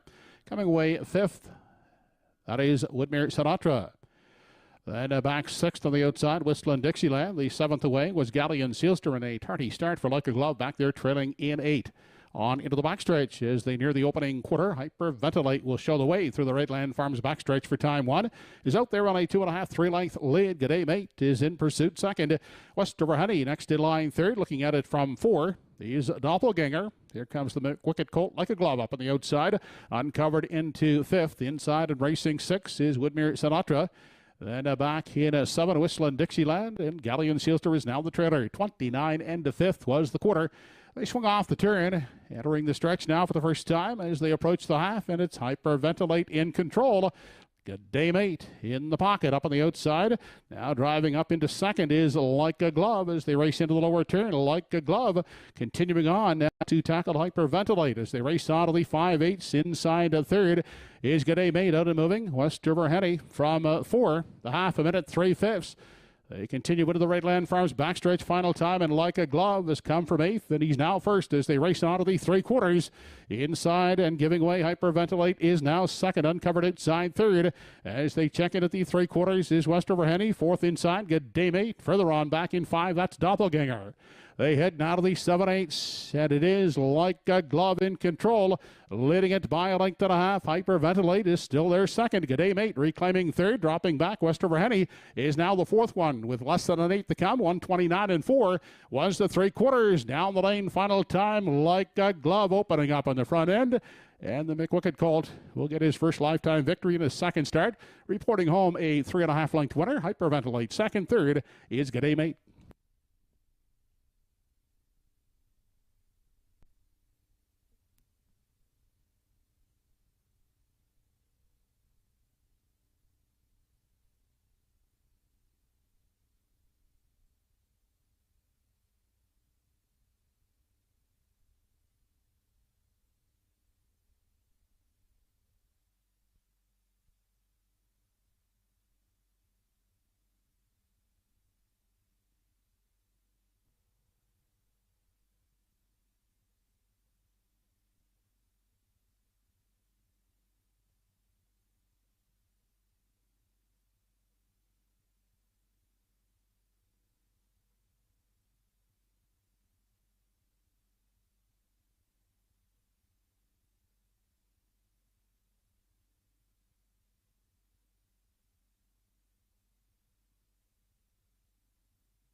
Boston Market Pace winner now entering the Woodmere Farms winners enclosure. The two, Like a Glove, son of McWicked, 2-year-old by a Badlands Hanover Dam Twin V Virtue, owned by Wayne Webby of Dartmouth, trained by Robert Laffin and driven by Mark Webby.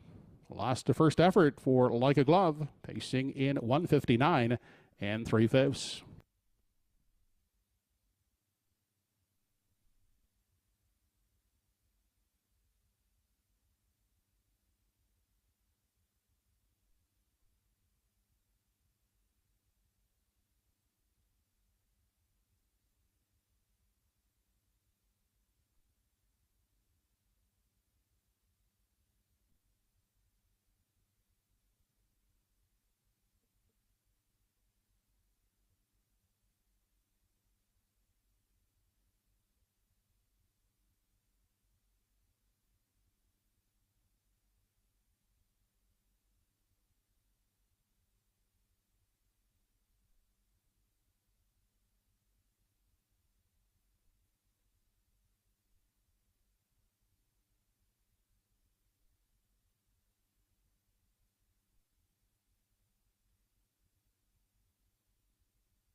Here's how they finished in the fourth race. Number 1, Woodmere Sinatra, 8th. 2, Like a Glove, the winner. 3, Good Aim, 8, 3rd. 4, Hyperventilate, 2nd. 5, Westover Henny, 4th. 6, Whistling Dixieland, 7th. 7, Doppelganger, 5th. And 8, Galleon Sealster was 6th. The quarter was 29 and 1, the half a minute 3/5. 3 quarters in 1:29 and 4, and the mile for Like a Glove 1:59 and 3/5. Top down, your program is 813-24756. 243 Triactor in the fourth, 114.70.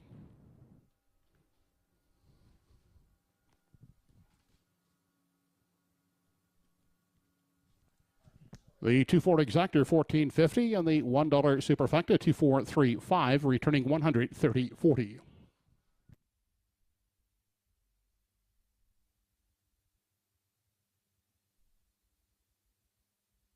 Up next, the fifth race, the first of two $26,940 divisions of the Frank and Beth Stanfield Memorial Stake for 3-year-old Maritime Foaled Fillies. No changes in the upcoming fifth. It features Superfecta, Triactor, and Exactor wagering. Post time is in 6 minutes.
We are coming up on race 5 tonight at TruroRaceway, and it's been great so far. Some very high-quality racing with Hyperventilate doing the work on the front end with Paul Langell for George Renison, and then Like a Glove fulfilling his favorite status by getting up for the win for Mark Webby and trainer Robert Laffin for owner Wayne Webby of Dartmouth. So now we're moving on to the Frank and Beth Stanfield Memorial. This is a purse of $26,940 for 3-year-old pacing fillies. We have 2 divisions, and it looks like we have a unanimous top choice among the 4 TruroRaceway handicappers tonight in the first of those Stanfield divisions.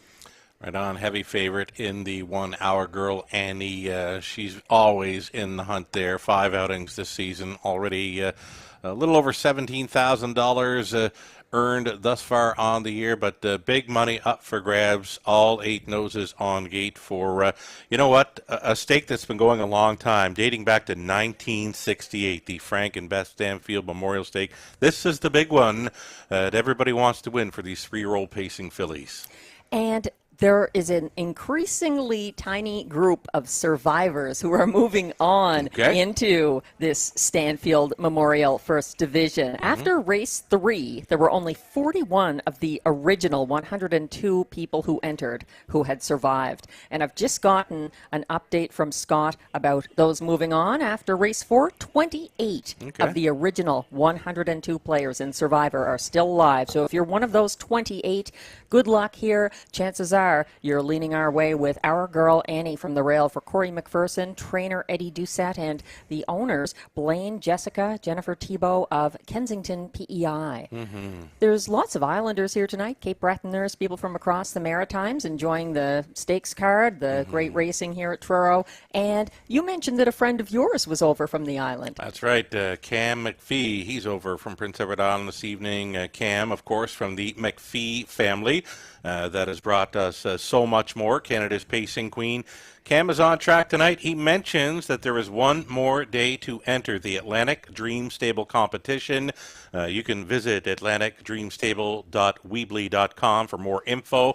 Your entry form is there as well. All entries close tomorrow. A $2,000 cash prize for the winner of the Atlantic Dream Stable competition. Plenty of Atlantic Sire Stakes action this weekend, so a great segue, really. Get in on the Atlantic Dream Stable competition. One more day to enter, says Cam McPhee. Lots of knowledgeable fans here and bettors at TruroRaceway will undoubtedly do well in that, and they'll be tuned in here for race 5 as well. Exactor, Triactor, and Superfecta wagering, and an unwavering favorite as we get ready for the post parade. That's Our Girl Annie for driver Corey McPherson. She is a daughter of Arthur Bluechip, who was an O'Brien winner for the 2-year-old pacing colt division in his year. All kinds of very nice sires in here. You can look down the page. Better Than Cheddar, Sports Writer. The Big Jim is there as well. Stonebridge Terror. There's plenty of leading sires throughout here in race number 5. So you can check them out. They're headed out to the track, and we'll send it to Joe Kelly for the post parade.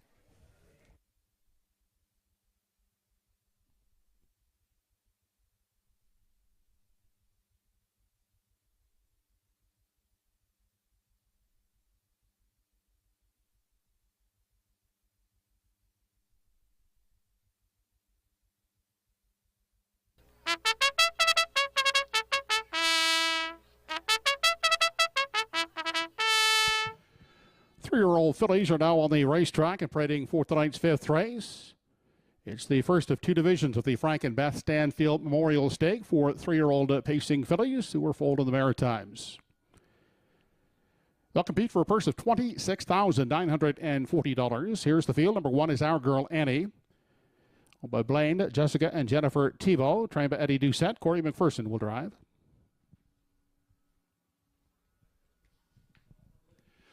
Ronnie Matheson trains the 2. Only the Good Die Young for a Matter of Time stable of Charlottetown. Gilles Berriot does the driving. Adam Murner drives 3. Singing Ramona, trained by Jamie Smith. Jamie co-owner with Hubert McDonald.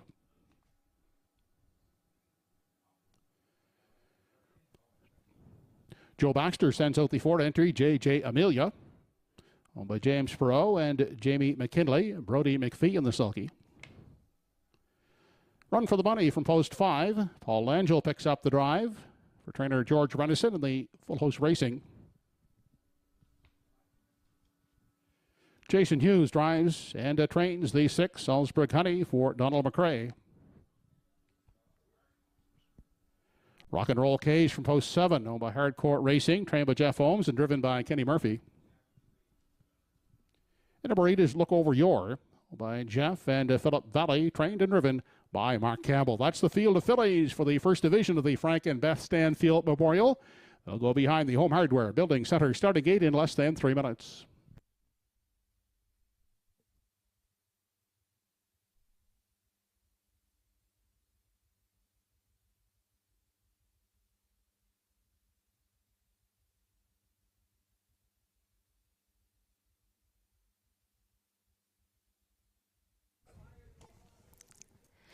We're getting closer to the start of the first Frank and Beth Stanfield Memorial Division this evening. And the favorite continues to be Our Girl Annie. But we're looking at Run for the Money, who has been traveling around the circuit this summer in the Maritimes and competing against all the best. And she's picking up checks everywhere she goes. It's been a while since she's had a win. That was back at Truro on May 14th. But I like her in my ticket. The George Renison with Paul Langell driving angle is one that can't be overlooked on home turf. It's one for the home team here. Run for the Money, daughter of sports writer, does have some experience over a good track. We're not quite there yet. The track is holding up really well for the showers we've seen. We've talked to folks that have come in from everywhere and really haven't seen the thunder, lightning stuff that I've heard of coming from Prince Edward Island Way or down around Halifax. But you know what? The track is holding up really well here this evening. It is rated good. at the moment, Okay. but it does look good in the true sense of the word. Yep. They're going well, and it doesn't seem to be causing any issues, and the rain is holding off. So Run for the Money, bred by Scott Green. Hello, Scott. He's out there enjoying the card tonight. See, they've added knee boots on the filly tonight, so an equipment change, likely getting it a little bit close in recent starts. But you know what? Great check getter here. Just a one-time winner this season over Truro, 2 minutes flat. Here's a look at that heavy favorite. This is the one that people are backing, McPherson for trainer Eddie Doucette and the T-Bows at a Kensington. She opened as favorite, and she remains favorite. That is our girl Annie getting major post relief. And she also won 2 of 3 stakes starts at Truro and was parked as a beaten 1-9 favorite in the lone defeat. So you take that into account, and it explains her popularity from the rail. Great post position there. And Corey McPherson tends to do well when he comes over for these events, too, to drive. So he's the regular driver for her and was aboard for the last win at Charlottetown there on June 24th. So Gilles Berriot had her in the last race, and he is driving Only the Good Die Young for Ron Matheson from Post 2. And that is not, it doesn't appear to be the driver choice as much as Corey coming back to our girl Annie, who he was regularly driving most of the time anyway. Our girl Annie fitting well with the rail. You mentioned Only the Good Die Young. Gilles Berriot stays on. That one was 1-9 in each of her last 2 over Charlottetown and Summerside, and winning quite easy there. She's going to leave next door to the favorite. One that was maybe catching my eye for the good track factor is that 3 Singing Ramona. Saka McDonald's over. Trainer Jamie Smith's a co-owner. Named after a sister to the McDonald's, Saki, Fred, and Alex. It's Ramona's a great singer at church, apparently. Singing Ramona at a post 3. Upset factor possibility, 12-1 right now. Well, I know anybody will be singing to hit a 12-1 or make that 13-1 winner with Singing Ramona in line to Adam Murner here. And she was looking good out there. Trainer Jamie Smith co-owns. And the question mark I had there is she is moving up in class and does happen to lose Gilles Berriot to Only the Good Die Young. So there's that to consider. Not that Adam Murner is any real second choice. He's another top-ranked driver. We mentioned the weather. You know, there are showers out there, and I like to get a good look at the fillies when they're on parade with the showers in their face. And one of the more relaxed ones was that 3 Singing Ramona. As mentioned, the good track factor with a first and second through the program lines. I like the way she looks out there. She's not flicking her head or flicking her ears too much. Here's a look at 6 Salisbury Honey, Jason Hughes, as well as the 8 Look Over Your Mark Campbell. A couple of outside chances there, Mel. I always pay attention to a Salzbrook horse, and I could be wrong not to include her in my ticket. She does look relaxed. The price suggests she's not that popular, but that has backfired before. So Salzbrook Honey at the moment is 18-1, and now we've changed focus, and with a minute and a half left to go to post time, we're checking out the 7 Rock and Roll K's for Kenny Murphy and Jeff Holmes. Talked about a lot of nice fillies in here. We haven't even mentioned Rock and Roll K's just yet, and she's been on a really good run. 4 wins, 2 seconds for just 7 outings. That's wild, but look at the luck she's had with draws. That's my question. And ending up with the outside post, or I should say the second from outside post, that's a factor. All 8 on gate for this, right? It is. It is all 8 on gate because this is a stakes race. They are not having a trailer here. Okay. So it's just a minute away from the start of the Stanfield. Exactor, Triactor, Superfecta wagering. This is your last chance. Good luck to you.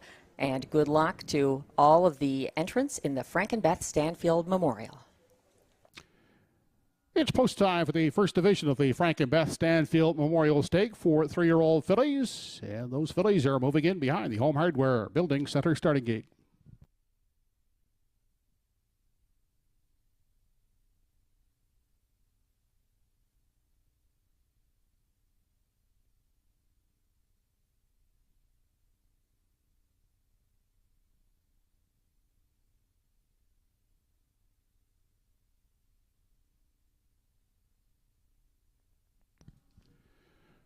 Starter has indicated a recall here in the 5th race.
Once again, the Home Hardware Building Center starting gate, gathering up the fillies.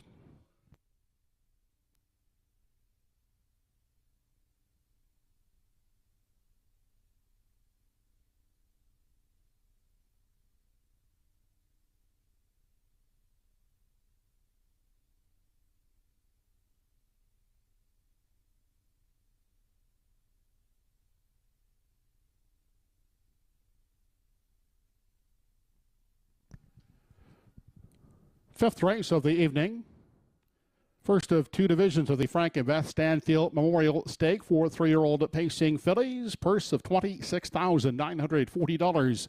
Our Girl Annie, Only the Good Die Young, Singing Ramona, J.J. Amelia. Run for the Money, Salisbury Honey, Rock and Roll K's, and Look Over Your.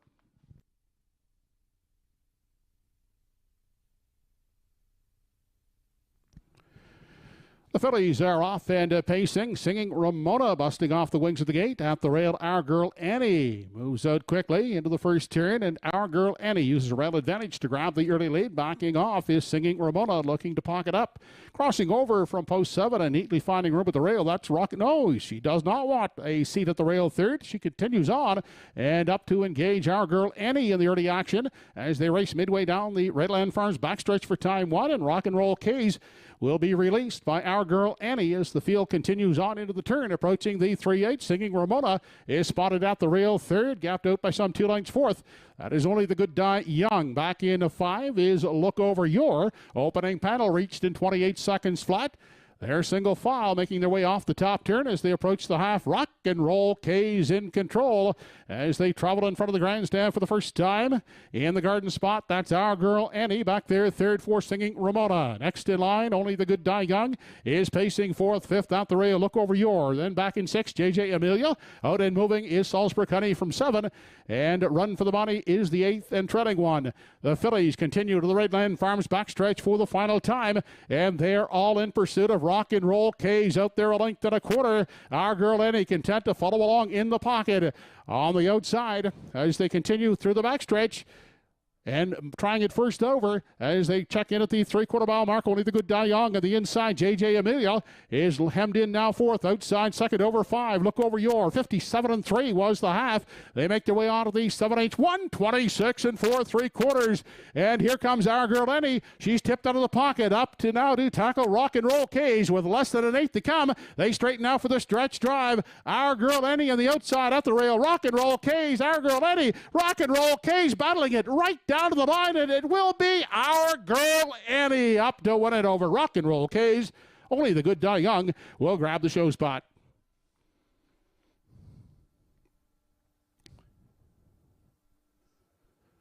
The mile at 155 3/5.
Now entering the Woodmere Farms Winners Enclosure, the winner of the first division of the Frank and Beth Stanfield Memorial. Number 1 in your program, Our Girl Annie, the brown daughter of Arthur Bluechip out of the No Pan Intended Dam. Winson Kendra of Blaine, Jessica, and Jennifer Tebow of Kensington PEI was bred by Blaine Tebow. Eddie Duzette does the training. Corey McPherson is the driver. Our Girl Annie pacing to a new lifetime mark of 1:55 and 3/5. We welcome Mr. Tom Stanfield down in Victory Lane, making the presentation to the winning connections of Our Girl Annie, winning the first division of the Frank and Stanfield Memorial in a lifetime best of 1:55 and 3.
So the fillies finished in the 5th race. Number 1, Our Girl Annie was the winner. 2, Only the Good Die Young 3rd. 3, Singing Ramona 4th. 4, JJ Amelia 7th. 5, Run for the Money 8. 6, Salzburg Honey was 6th. 7, Rock and Roll K 2nd. 8, Look Over Your was 5th. 28 seconds the quarter. The half 57 and 3. 3/4 and 1:26 and 4. And a new lifetime mark for Our Girl Annie. 1:55 and 3/5. Rechecking top down 134. 78625. 172 try in the 5th race, 1940. 17 exactor, 780. $1 superfecta, 1723, $25 even. And the pick 5 for a 20-cent pick 5, it returned $127.91.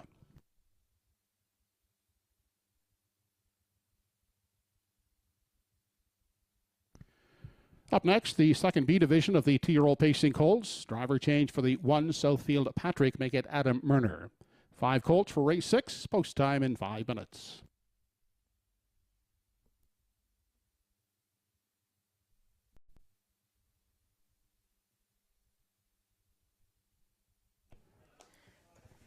And the first division of the Frank and Beth Stanfield Memorial 2023 is in the books. Our girl Annie, the winner in 155 and 3. And how good was Rock and Roll K's giving her that competition down the stretch? Two great fillies battling it out for Corey McPherson, the winning driver, and Ken Murphy, who, I mean, he sent her to the quarter, and that was a very strong trip for the runner-up. You know what? Outside post 7 and left sharply, pretty much parked to a quarter mile in 28. You know, as you mentioned, the track now rated good. They're maybe offering up a 1 second variant on it. So pretty close to track record speed in there. Of course, the 3-year-old fillies have gotten over Truro in 154 and 3.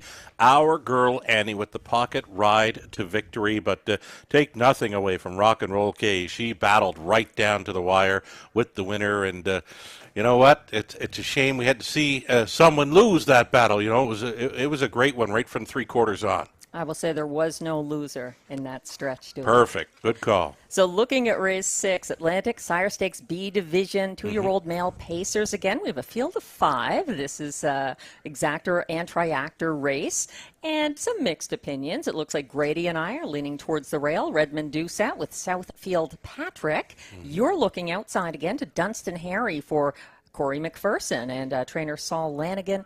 And then Katie is on the 2. Joe's Dream Walking from Mark Campbell, training and driving. You know what? I'm calling these B divisions wide open. We saw it back in race number 1 with the upset winner, field of 5. And here you go with another field of 5. And I'd like to say any 1 to 5. It might be another pick a number time. You get a 4 to 5 status in the 1 field of Patrick, and then there's that 2 with Joe's Dream Walking, Mark Campbell already in the winner's circle tonight. And then outside, Dunstan Harry.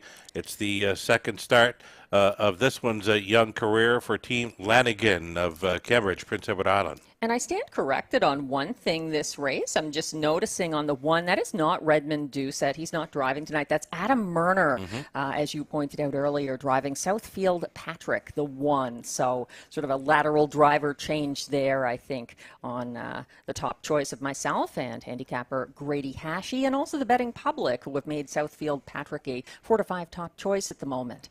You know what? I went back and caught the pick 5 payoff sequence. Was not too hard to cash in. There was lots of favorites in there. Still managed to pay just shy of $128 on a 20-cent wager, Mel. You had to go all in the first leg, as you said, on or off camera, I can't remember, and you had to have my winning spot play of the day. Jack Flash is a gas, 860 in race 3, so it pays to play TruroRaceway. The post parade is going out for race 6, and we send it over to announcer Joe Kelly for this Atlantic Sire Stakes B Division.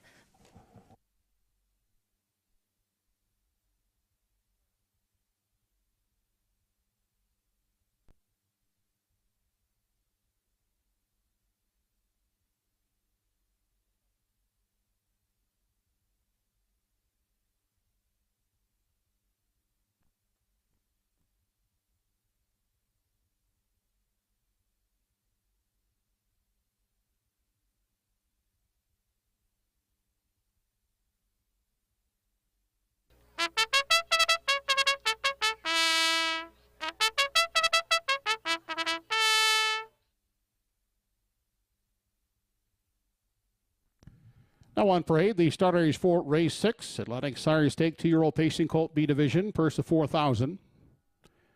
Number 1 in the field is Southfield Patrick, owned by Danny Campbell. Note the driver change here to Adam Murner. The 2 is Joe's Dream Walking, owned by Greyland Farm and Joe Gamba. Mark Campbell aboard. Gilberto will pilot from post 3, Whitmere Armour for Reg McPherson. Sword from the Stone is the 4, Brody McPhee drives. Owners are Orville Willis, Blair Sweet, and Gordy McCollum. And Dunstan Harry from post 5 rounds out the field, owned by Saul, Peter, and Alex Lanigan. Corey McPherson will do the driving. That's the field of 5 2-year-old colts for race 6, post time in 3 minutes.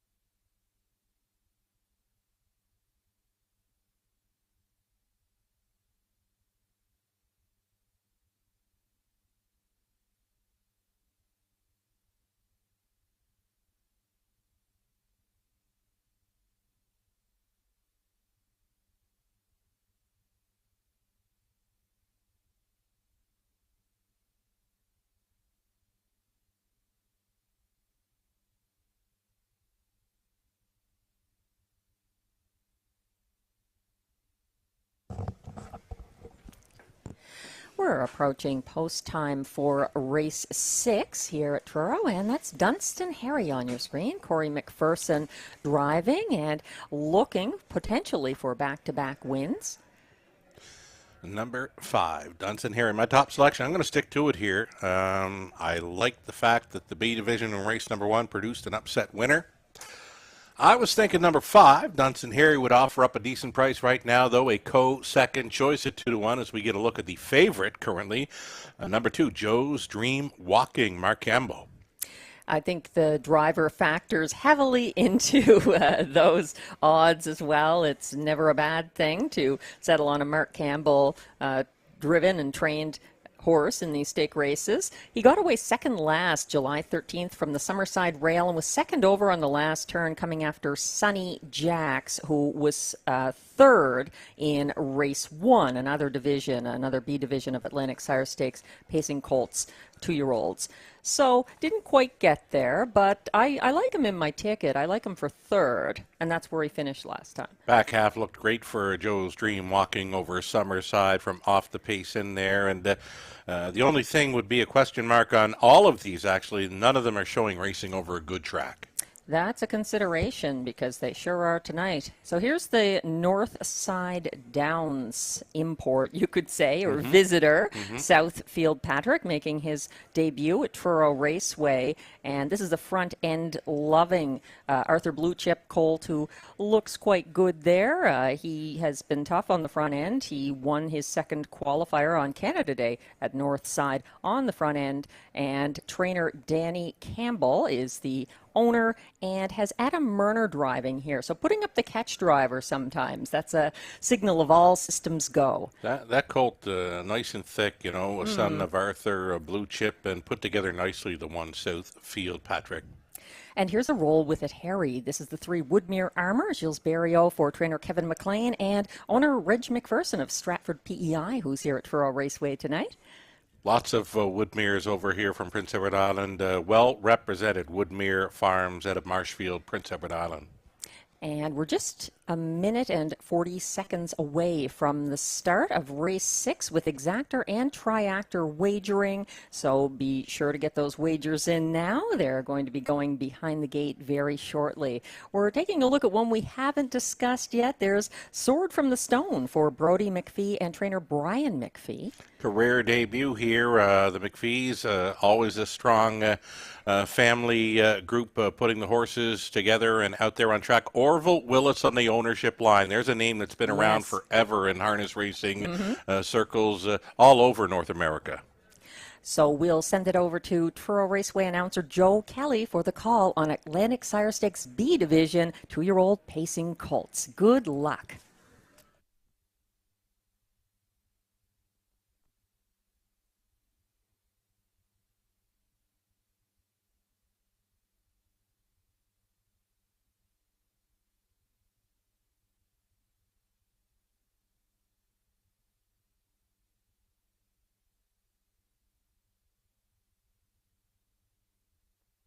Two-year-old colts now moving in behind the Home Hardware Building Center starting gate. It's post time.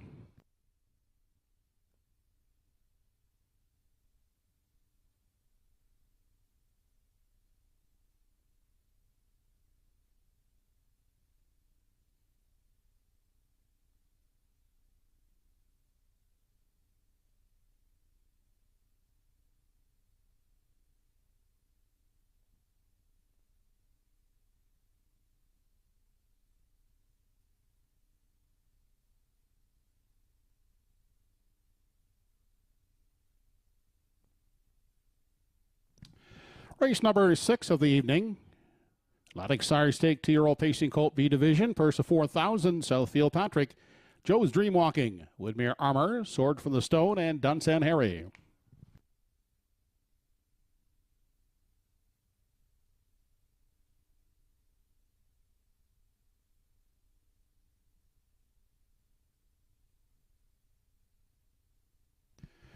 They are off and pacing at the rail. Southfield Patrick out in search of the early lead, and from the outside, Dunstan Harry is leaving quickly along with Sword from the Stone. As they race into that first turn, in at the rail, Southfield Patrick has the early lead. Still out there 3 high is Dunsan Harry charging up now, looking to take control. They move into the Redland Farms backstretch for the first time, and Dunsan Harry crossing over from post 5 will take over the lead as they arrive at the opening panel. Southfield Patrick will now race out a second inside and pacing third. Woodmere Armour backing off into fourth. He's Sword from the Stone, and Joe's Dreamwalking is back there trailing in 5. The Colts are midway around the upper turn, and out front they're led by Dunsan Harry, a 2.5 length lead. Southfield Patrick giving chase second. Whitmere Armour in at the rail, looks at it from 3. Then we go back to Sword from the Stone. Joe's Dreamwalking is the 5th and trailing one. 28-3 was the opening quarter. No change in positions as the Colt check in at the half, and it is Dunsan Harry still in control, unchallenged on the front end now as they race into the lower turn. Inside, Southfield Patrick is second. Now charging up on the outside, Joe's Dreamwalking, trying it first over third. Inside, looking at it fourth, is Woodmere Armour, and off the rail fifth comes Sword from the Stone. They were past the half, a minute 2/5 into the Redland Farms backstretch final time. Dunsan Harry opening up a 2.5 length lead now. Southfield Patrick is still holding second. Joe's Dreamwalking on the outside is there third. Inside, Woodmere Armour is a trapped fourth. Outside, second over fifth. As they make their way onto the 7/8, that is a Sword from the Stone, and he'll step 3 high. They race onto the 7/8, and they're still led up front as they race past that 7/8 mark. And off the top turn by Dunsan Harry, 131-4 was the 3/4. They turn down the lane. Dunsan Harry is the one to catch. On the outside, trying to close in, it's Southfield Patrick, but he's not going to get to Dunsan Harry. Dunsan Harry is the winner over Southfield Patrick and Woodmere Armour.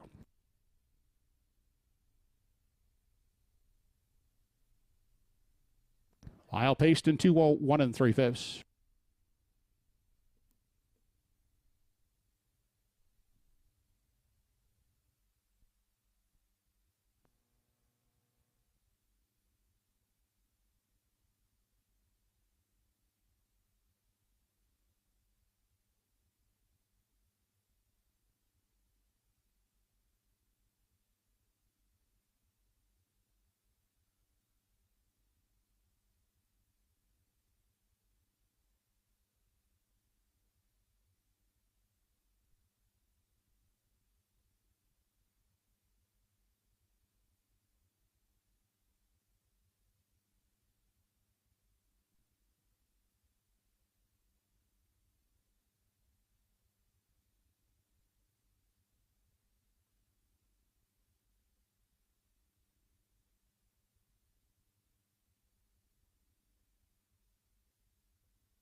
Dunsan Harry now returning to the Woodmere Farms Winners Enclosure. He's a bay gelded son of Roll That Harry.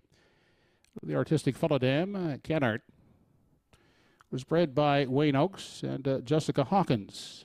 Now owned by Saul, Peter, and Alex Lenigan of Cambridge PEI, trained by Saul Lenigan, and driven by Corey McPherson. Dunsan Harry getting his first lifetime victory in a B division of the Lennox Sires Stakes. 14-year-old colts in 2:01 3. Trackside, Fonty McCachran on behalf of the Lennox Standardbred Breeders Association And Truro GM Steve Fitzsimmons trackside to make the presentation.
Race 6 is now official. 1 Southfield Patrick second, 2 Joe's Dreamwalking fifth, 3 Woodmere Armour third, 4 Sword from the Stone fourth, and 5 Dunsen Harry was the winner.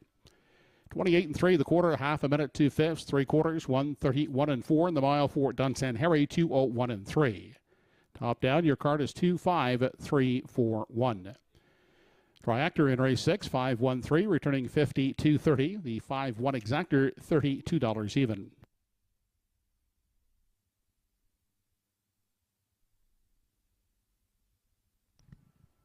Looking ahead to the 7th race, the first A division of the Tyrrell Pacing Colts. There are no program changes in race 7, 6 of them behind the gate. With less than 8 minutes to post time, less than 8 to post for race 7. Don't forget, it's the start of the pick 4, low 15% takeout. Gross, guaranteed pool of $750.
And we're back, and as the rain continues to come down in Truro, Nova Scotia at TruroRaceway here in Bible Hill, and we take a quick look at our selections here for race number 7, Atlantic Side Atlantic Sire Stakes A division for the 2-year-old pacing colts. They're going for a purse of 9,220.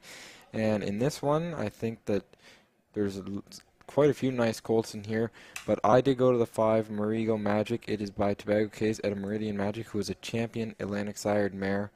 Last start in an A division was second, beaten 5 1/4 lengths in 157 and 4, 29 and 4 in the closing quarter.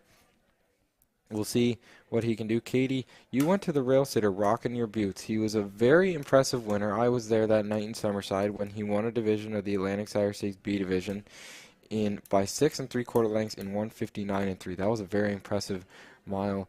So that obviously played a factor into why you picked him. Yeah, it certainly did, and yeah, sure, he's going up a division, but I don't really think that's going to affect him a lot. And having that post 1 never hurts anybody. But yeah, he went wire to wire. I thought it was quite an impressive outing, and like you said, 159 and 3.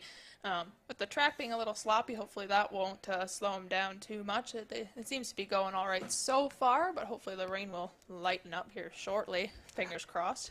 Yeah, and once again, like to mention, him climbing up from the Bs to the As, really this early on when you only have 1 or 2 starts on your belt, it's not really much of a climb. It's just, the horse shows what he can do.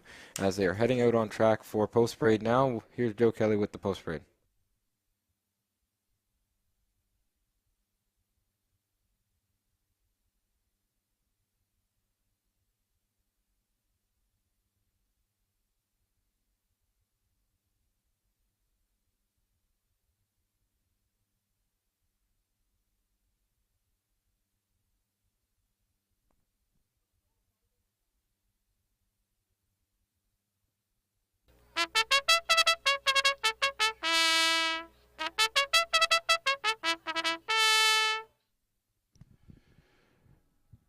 Two-year-old colts on the track for tonight's 7th race, A division, going for purse of $9,220. Here's the field. Number 1 is Rockin' Your Boots. O'Donnell McRae, Jason Hughes will drive. Be There in a Bit is the 2. Gilles Barrio picks up the drive for Robbie Hughes and John Collings. Roll Your Coin from post 3 on by Tom Hollis and Wayne Burley. Mike McGuigan up.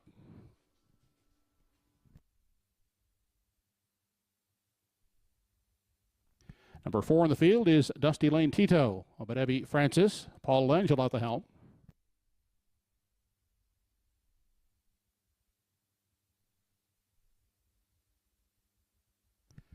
There we go, Magic for post 5, owned by Mike May, Herman McQuaid, Derek Cameron, and Ian Walker.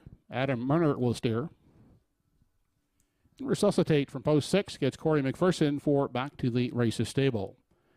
That's the field of 6 colts for race 7, first A division of the 2-year-old colts. They'll go to the gate in less than 3.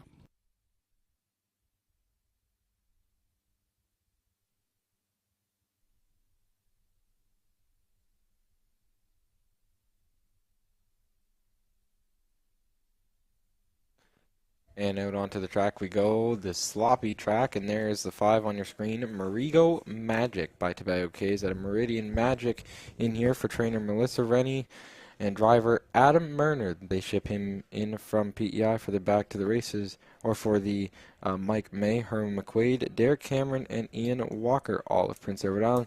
Marigo Magic, he's a little small out there right now, but looks to be the best horse in the race if he can handle the mud. Yeah, certainly. Yeah, his last outing was pretty strong, just being beaten just over 5 lengths there, but finished in 157 and 4. That's a pretty strong mile. If he can keep that up today, I think that'll help him a lot. But there's the one rocking in your boots. Yeah, rocking your boots here. This one, it's kind of fascinating as he is an EL Rocket. So he is by a trotting sire that was bred to a pacing mare. So it would be interesting to hear that backstory on him, but he was very impressive in his first B division where he won by 6 3/4 lengths in 159 and 3, 29 and 3 on the end of it. I think Jason Hughes has about 3 or 4 really nice 2-year-old colts this year, and he is definitely one of them. He's currently at even money on the board as your favorite. Rockin' Your Boots, definitely one to include here in race number 7, the first A division of the Atlantic Sire Stakes. Yeah, I thought his last outing was really strong, and I like that a lot, and that's why I picked him on top here in race number 7. And here's one of the local horses in here, Dusty Lane Tito for Debbie Francis and Paul Langell, the trainer-driver. This son of Peng Shui comes in here off a 4th place finish in Atlantic Sire Stakes A division, where he just sort of tracked along. 28-2 on the end of it. He closed up strong. Yeah, he certainly did. He just has not found that that leaderboard yet this year. But you know what? I think this is it's a shorter field, but I thought it was pretty equal across the board. I kind of hummed and hawed about this race quite a bit, and I think he's got a good shot here today too. Yeah, he does. I think that there is lots of speed to that horse, for sure, and obviously Langell having a good season, so wouldn't surprise me if this horse gets a solid piece of it in the exotics. He's currently 18-1 right now on the board, so you're getting quite a bit of value on him. Dusty Lane Tito. And there's the other local TruroRaceway stablee. That's the 6th, Resuscitate. This one for George Rennis and Corey McPherson will drive. Todd Trice drove him in his last outing in an Atlantic Sire 6 A division at Summerside. Tracked along the whole way, finished second in 159-1. Yeah, certainly, and I don't think that I don't find post 6 here is terrible. You know, if they can get out off the gate pretty quick, I don't think that slows them down too much. And this being a 6-horse field, I don't really think any post position is bad. But yeah, I liked his last outing, finishing second in 159-1. Yeah, Resuscitate. Corey McPherson. We'll see how that lateral driver change can go. I think Corey McPherson is a good driver, and if you are on site, you can feel that big rumble of thunder. We'll see how long we carry today's card out, but that did not feel nor look very good. Well, it's not too long to post time now, so we'll send it up top to Joe, and we'll be back with you after race number 7.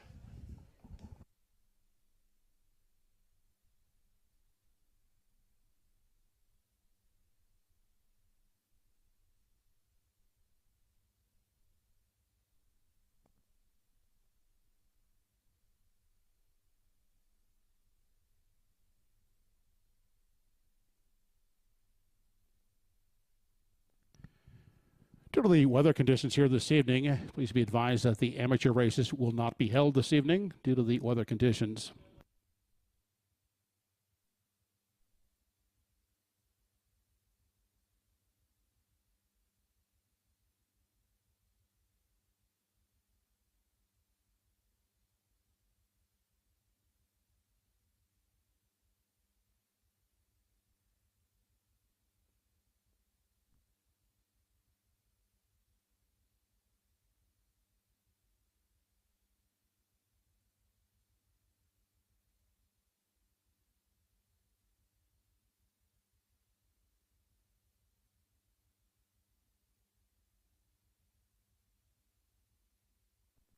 The 2-year-old colts moving in behind the Home Hardware Building Center starting gate. It's post time.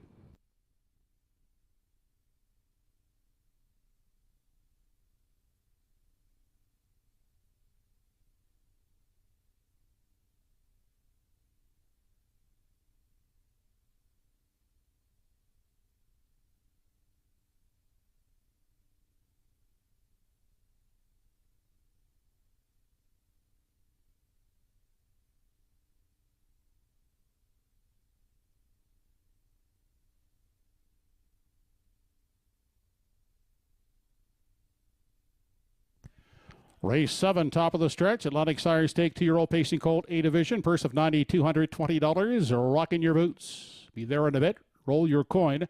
Dusty Lane Tito, Marigo Magic, and Resuscitate.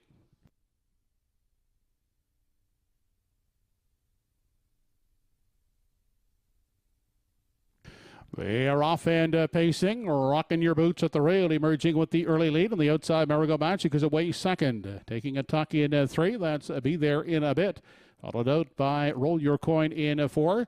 Back to Dusty Lane Tito, who settles in 5 and 6 on the outside, trailing Resuscitate. On to the backstretch for time 1 as the Colts move on to the opening quarter. And Marigo Magic moves on now to take control. Rocking your boots will give way to pocket up. Inside, looking at it from 3 is Be There in a Bit. A gapped out Roll Your Coin is racing out of 4. 5th on the inside, Dusty Lane Tito and the early treader Resuscitate. They make their way on over to the 3/8 and out front the leader. That's Marigo Magic to set the tempo. Out there by a length and a half now. Rocking Your Boots in pursuit of the pocket second. Then Be There in a Bit travels 3rd out the rail off the turn, 29 and a 5th.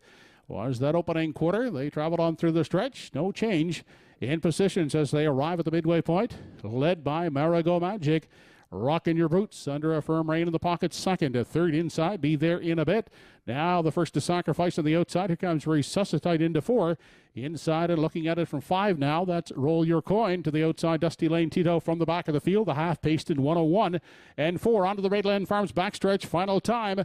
And it is Marigo Magic still in control of the field with Rockin' Your Boots. Content to stay in the pocket. Working on the outside. Uncovered into third is Resuscitate inside. Be There in a Bit is traveling fourth. Here comes Dusty Lane Tito on the outside from 5, and Roll Your Coin is now trailing the field. They make their way on over to the 7/8 now, and Marigo Magic looks strong in the front end, holding that length and a half lead on Rockin' Your Boots as they continue off the turn and into the lane. Resuscitate trying to hold on to third. 131 and 4 wants to 3/4 on down the stretch. They come. Marigo Magic much too strong here in the 7th.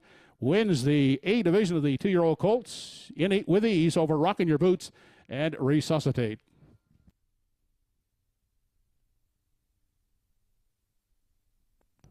Mile in 2 minutes, 1/5.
A division winner of the T-Roll Pacing Colts, now entering the Woodmere Farms Winners Enclosure.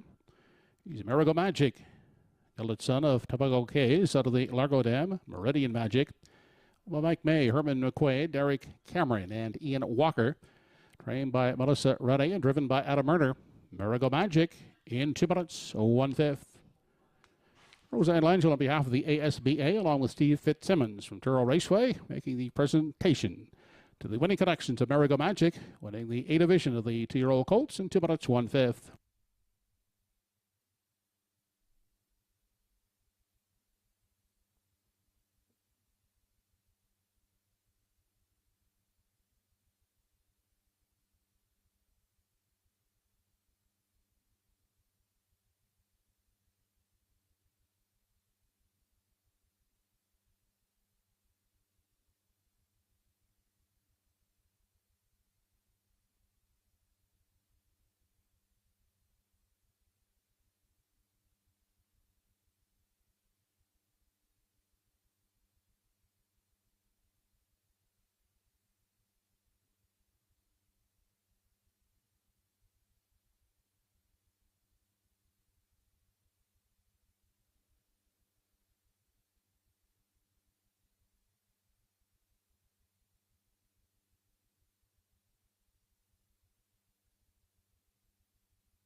Race 7 is official. 1, Rock in Your Boots, second. 2, Be There in a Bit, fourth. 3, Roll Your Coin, fifth. 4, Dusty Lane Tito, 6. 5, Marigo Magic, the winner, and 6, Resuscitate finished third. 29 and 1 the quarter, half 101 and 4, 3 quarters and 131 and 4. The mile for Marigo Magic, 2 minutes 1/5. Top down, your card should read 245613. 516 try in race 7, 2040. The 5-1 exactor 620 and the $1 superfecta 5164 return 2040.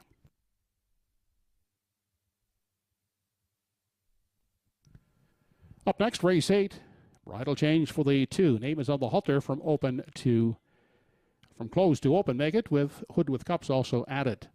8 starters for race 8. The Clarence Farm Services Purina Pace in less than 5 minutes. Grady Hashi, our racing analyst, will be up next with the call for race 8.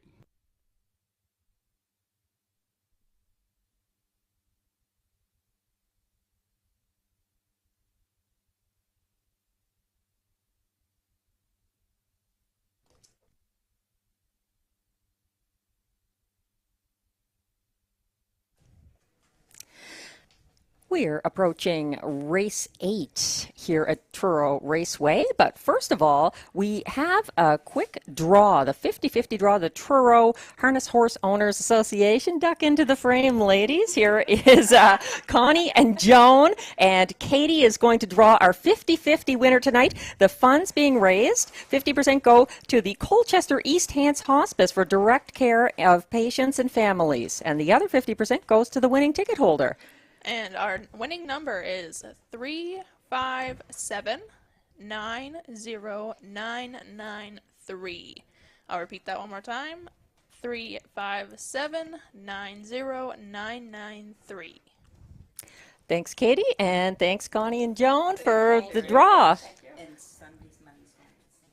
And just we'll repeat that as well. The Colchester East Hants Hospice is also going to benefit from this Sunday's 50-50 draw. So thanks, and be sure to check your tickets. We're going to be going to post at 0 minutes to post for the coming races on the card. That's just a notice from General Manager Steve Fitzsimmons, so you'll have to wager accordingly. We will be starting on a very strict schedule.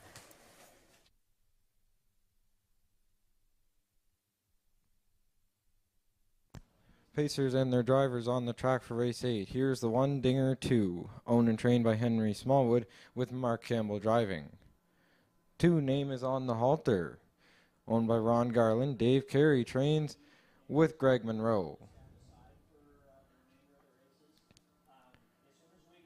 Number 3 is Lucy with Diamonds, owned by Cyril Harvey. Henry Smallwood trains. Jamie Ramsey driving. 4 Fifth Estate, owned by Michelle Patrickin. Ernie Laffin trains and drives. 5 is What Can You Say, owned by Pam Moore. Pam Moore also trains with Adam Murner. The 6 is Two Tone Terror, owned by Dana Ghetto and Susan McSween. Paul Angelo training and driving. The 7 is Good Friday 3, owned by Debbie Ellis. Donald Ellis trains with Dale Spence. And in the trailing tier will be Johnny Walker Deluxe, owned by Emmons McKay and Paul Smith. Emmons does the driving. His daughter, Tammy McKay, is the trainer.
Lining up now in the 8th. Dinger 2, name is on the halter.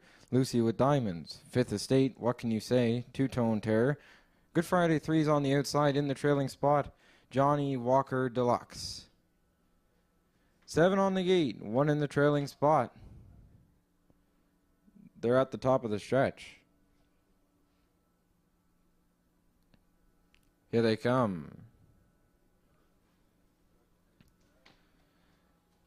There they go. They're off Fenn, pacing Lucy with Diamonds, leaves towards the inside. Dinger 2, Good Friday 3, leaves hard from the outside as well. 4th rounding the turn will be Name is on the halter. Racing up 5th at the inside. It's 5th Estate. Then it goes further back 6th to What Can You Say? Two-Tone Terror 7th. And in the backfield after a break, Johnny Walker Deluxe. Up the backstretch for the opening quarter and Good Friday 3 and Dale Spence touchdown on the lead as they arrive at the opening quarter. Second towards the inside is Dinger 2. Name is on the halter. Paces along 3rd. Lucy with Diamonds is 4th. Right in front of 5th Estate from 5th, then a slight gap back to What Can You Say? He's in 6th, then Two-Tone Terror, and Johnny Walker Deluxe is in the backfield. As they head round the turn, the opening quarter was up 28-2. Good Friday 3 coming off the turn with the lead. Second towards the inside, it's Dinger 2. Racing from 3rd at the inside, Name is on the halter. Then in 4th at the rail, Lucy with Diamonds. 5th Estate will now go to the outside from 5th. Two-Tone Terror will pick up that cover moving up 6th. Then in 7th, it's What Can You Say? As they head round the turn towards this 5-8, and then they're led by Good Friday 3, giving chase second. Dinger 2 as they start to spread out. Name is on the halters back 3rd. 58-1 was the half. 29-4 in the second quarter, and Good Friday 3 is open by 2.5. Give him 3. Dinger 2 is giving chase second. Then about 4 lengths back to Name is on the halter from 3rd. Outside 4th, 5th Estate. Then Lucy with Diamonds from the outside 6th. Two-Tone Terror and What Can You Say? Trails. Heading round the final turn, Good Friday 3 is still the leader. 27-2 down to 3/4, 29-1 in the third, and it's Good Friday 3. He's open by 4 on the front. Dinger 2 is second. 5th Estate moving up 3rd. Two-Tone Terror looking to move up 4th. Off the turn, and Good Friday 3 has said goodnight. He is home free in here. Good Friday 3, he wins it by 6. Good Friday 3 well in hand. 5th Estate is second. Two-Tone Terror got up for 3rd. Good Friday 3 in the 8th. He is home in 1. 58-1.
Back in the Woodmere Farms Winners Enclosure, the winner of race 8, the Clarence Farm Services Purina Pace, number 7, Good Friday 3.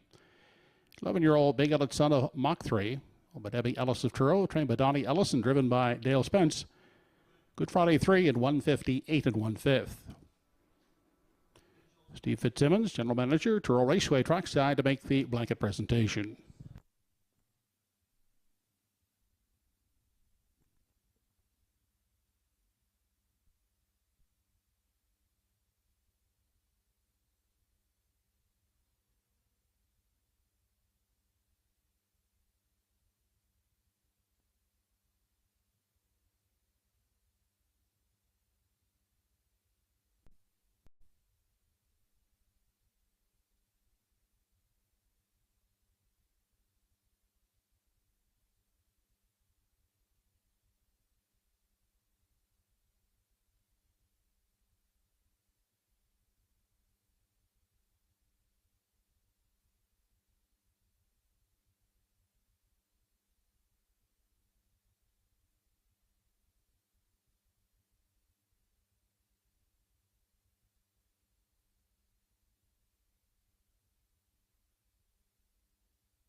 Race 8 is official. 1 Dinger, 2 fourth. 2 Name is on the halter. 5th. 3 Lucy with Diamond, 7. 4 Fifth Estate was 2nd.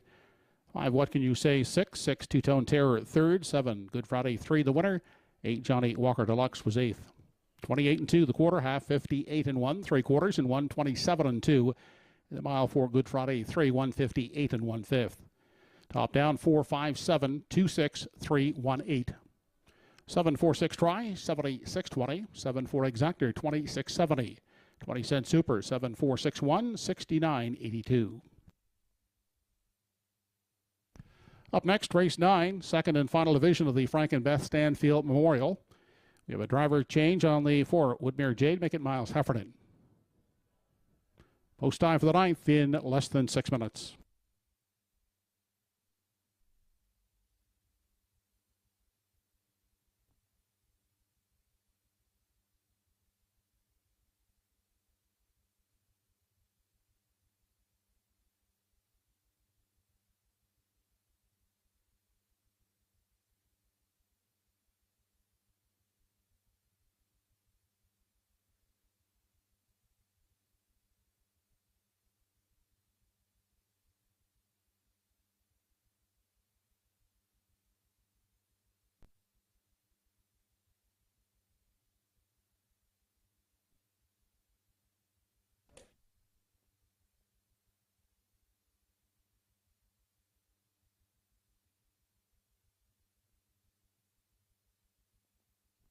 Fillies now on the track and on parade for the 9th race, second division of the Frank and Beth Stanfield Memorial. Going for a purse of $26,940. Meet the field. Number 1 is Woodmere Clara.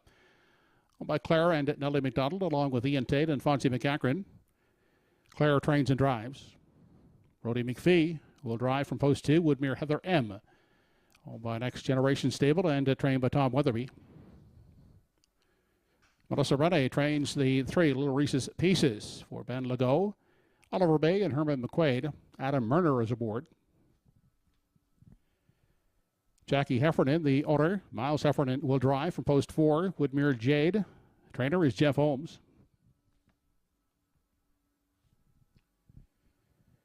Group of 7 stable, owners of 5. Go Sister, Soul Sister. Trained by Jamie Smith and driven by Corey McPherson. 6 in the field, next in line. Trained by Stephen Quinn for John Quinn. Jason Hughes will do the driving.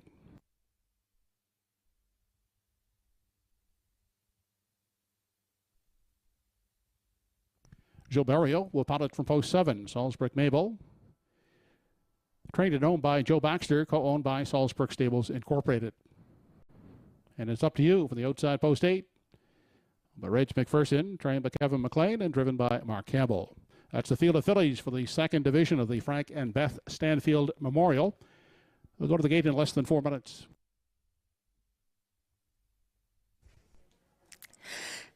Hello, we are back. It's Katie and I, Melissa Keith on the desk.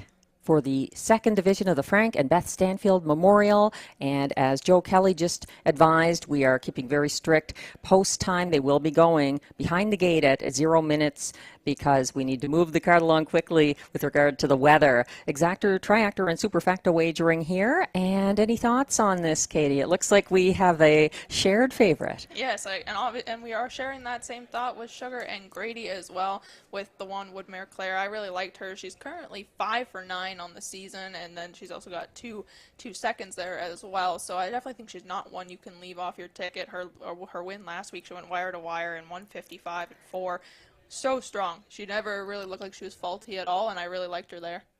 She's a very nice filly who's overcome post 7 here at Truro before. She's overcome early breaks that were just inexplicable. She's a force of nature, such as the weather tonight. Woodmere Clara, the 1-4 top choice at the moment among the bettors. Speaking of the bettors, just an update on Survivor. If you're going into race 9, 10 remain.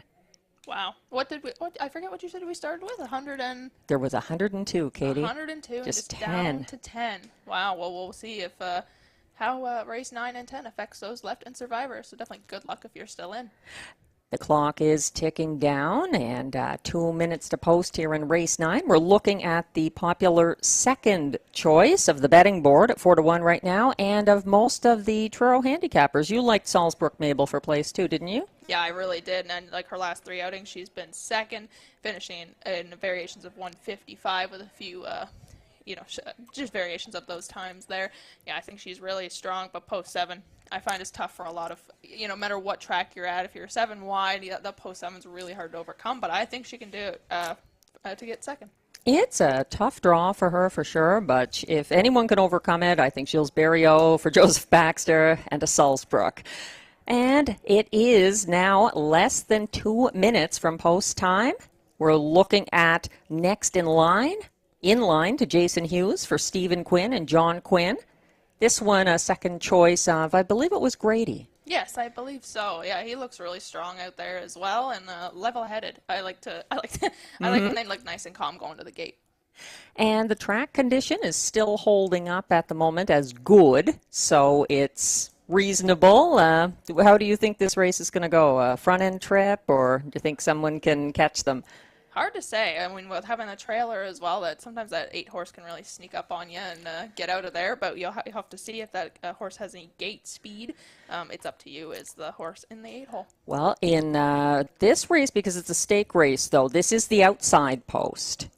Truro goes to a trailing post for non-stakes events, but this is a stake, a special one, the Frank and Beth Stanfield Memorial. So the 8 you see on the screen for Mark Campbell, it's up to you. She has a tough assignment for Kevin McLean and Reg McPherson from the outside, but those are often strong winning connections in stakes races like the Frank and Beth Stanfield Memorial. We're going to send it to Joe Kelly, last chance to wager. Good luck.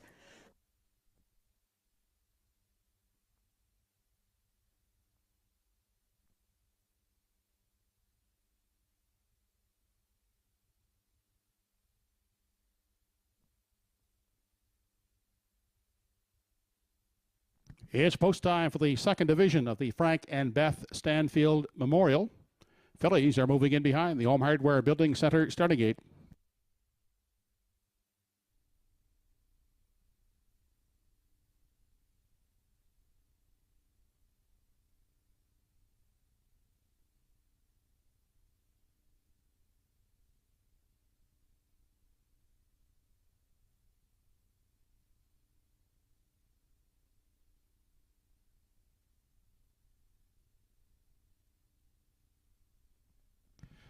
Ninth race of the evening. Second division of the Frank and Beth Stanfield Memorial. Purse of $26,940. Woodmere Clara. Woodmere Heather M. Little Reese's Pieces. Woodmere Jade. Go Sister Soul Sister. Next in line, Salzbrook Mabel, and it's up to you.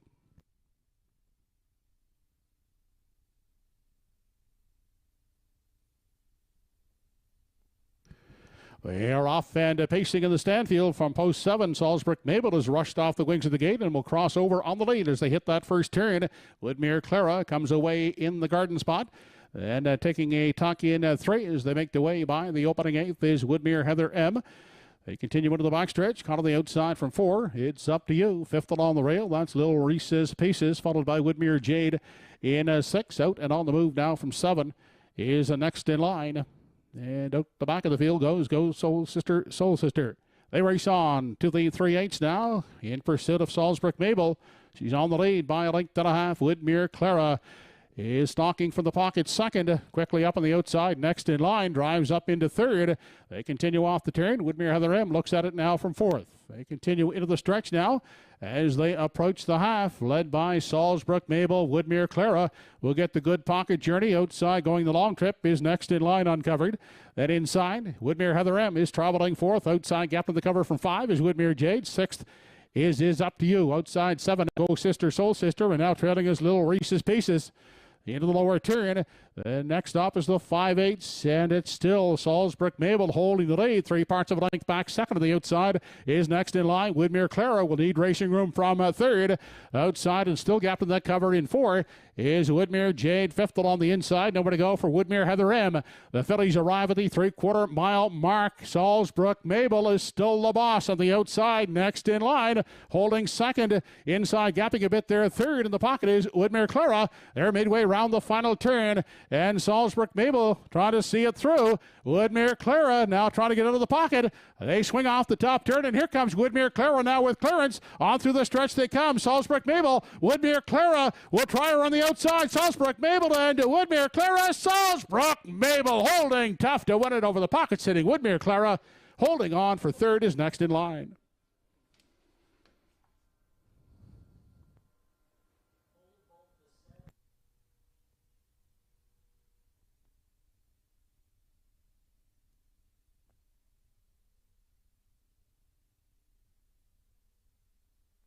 The mile was in 1:56 4/5.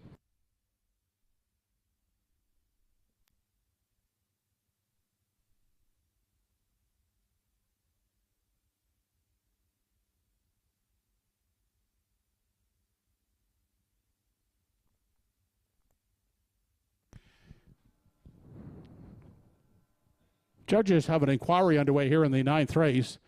It's on the winner, 7, Salisbury Mabel, for a possible pylon violation at the top of the stretch. Hold on to all tickets here in the 9th. Inquiry underway on the 7, Salisbury Mabel.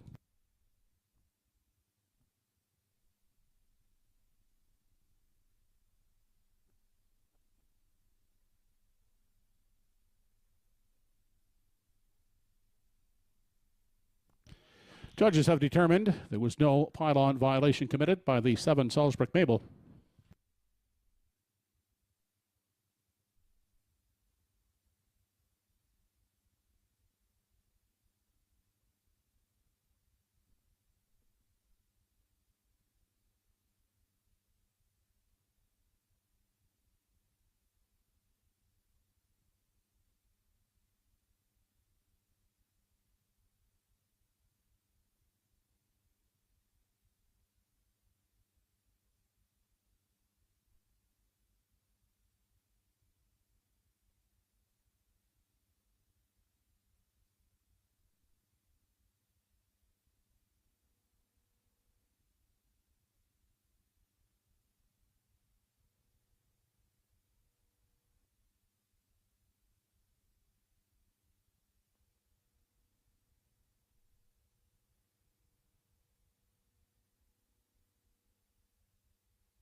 The second division winner of the Frank and Beth Stanfield now entering the Woodmere Farms Winners Enclosure. That's the 7, Salisbury Mabel. The daughter of Malicious out of the Sports Rider Dam, Southwind Oasis, owned by Salisbury Stables Incorporated of Windsor Junction. And Joe Baxter of Falmouth. Joe Baxter does the training. She was bred by Salisbury Stables and Rebecca Hamilton.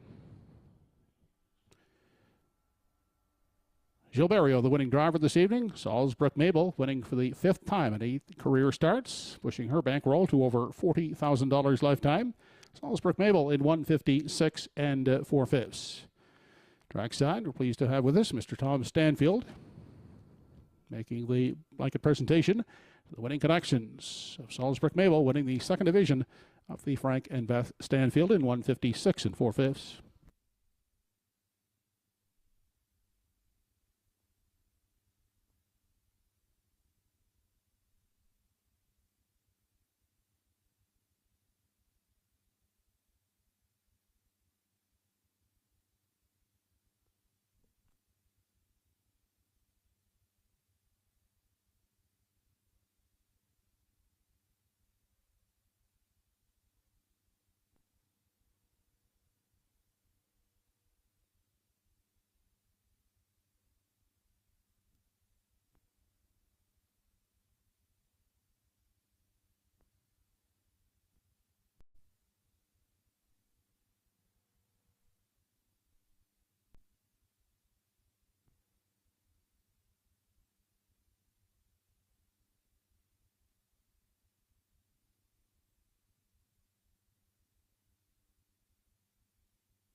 Here is the complete order of finish from the 9th race. Number 1, Woodmere Clara, 2nd. 2, Woodmere Heather M, 4th. 3, Little Reese's Pieces, 7. 4, Woodmere Jade, 6. 5, Ghost Sister, Soul Sister, 8. 6, next in line, 3rd. 7, Salisbury Mabel, the winner. And 8, It's Up to You, 5th. Fractions were 29, 59, and 4. 128 and 2, with the mile in 156 and 4/5. Rechecking from the top down. 247, 68, 315. 716 try in the 9th race, 48.50. 7-1 exactor, $15 even. And the 20-cent superfecta, 7162, 31.23.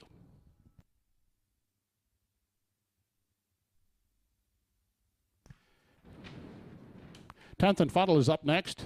Final A division of the TRO Pacing Colts. No changes in race 10. Less than 5 minutes to post.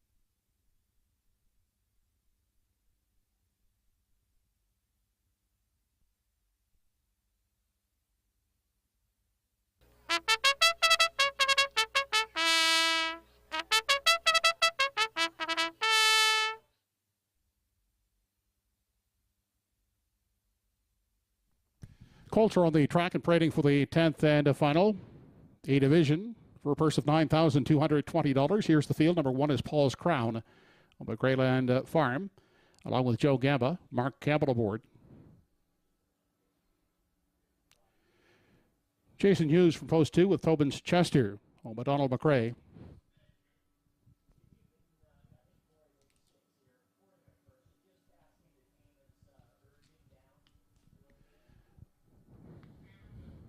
Number 3 is Peter Pang.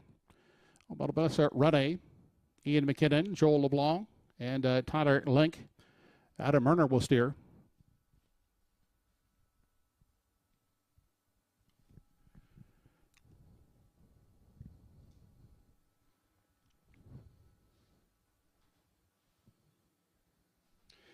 Tobin's Barn Party from post 4 picks up Gilles Barriot for Donald McRae.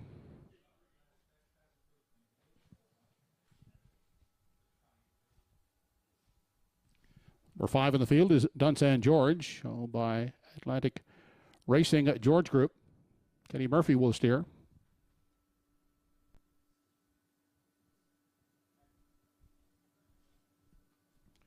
Little Leroy to complete the field from post 6, owned by Boyd McDonald Produce Limited. Corey McPherson will do the driving. Less than 2 minutes.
Starter calls the 2-year-old colts in behind the Home Hardware Building Center starting gate.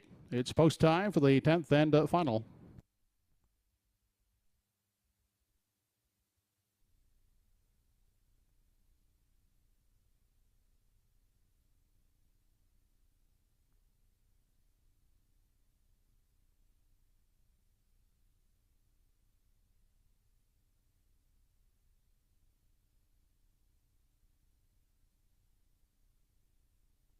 10th and final on the evening's program, Atlantic Sire Stake, 2-year-old pacing colt, A division, purse of $9,220.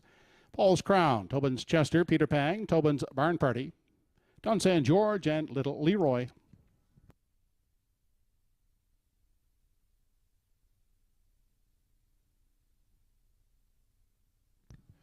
They are off and pacing.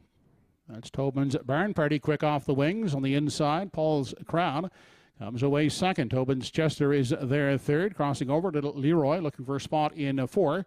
Unhurried back in 5 is Peter Pang, and the early trailer, that's Don San George. The 2-year-old colts head to the backstretch, led by Paul's Crown as they race on over to the opening quarter.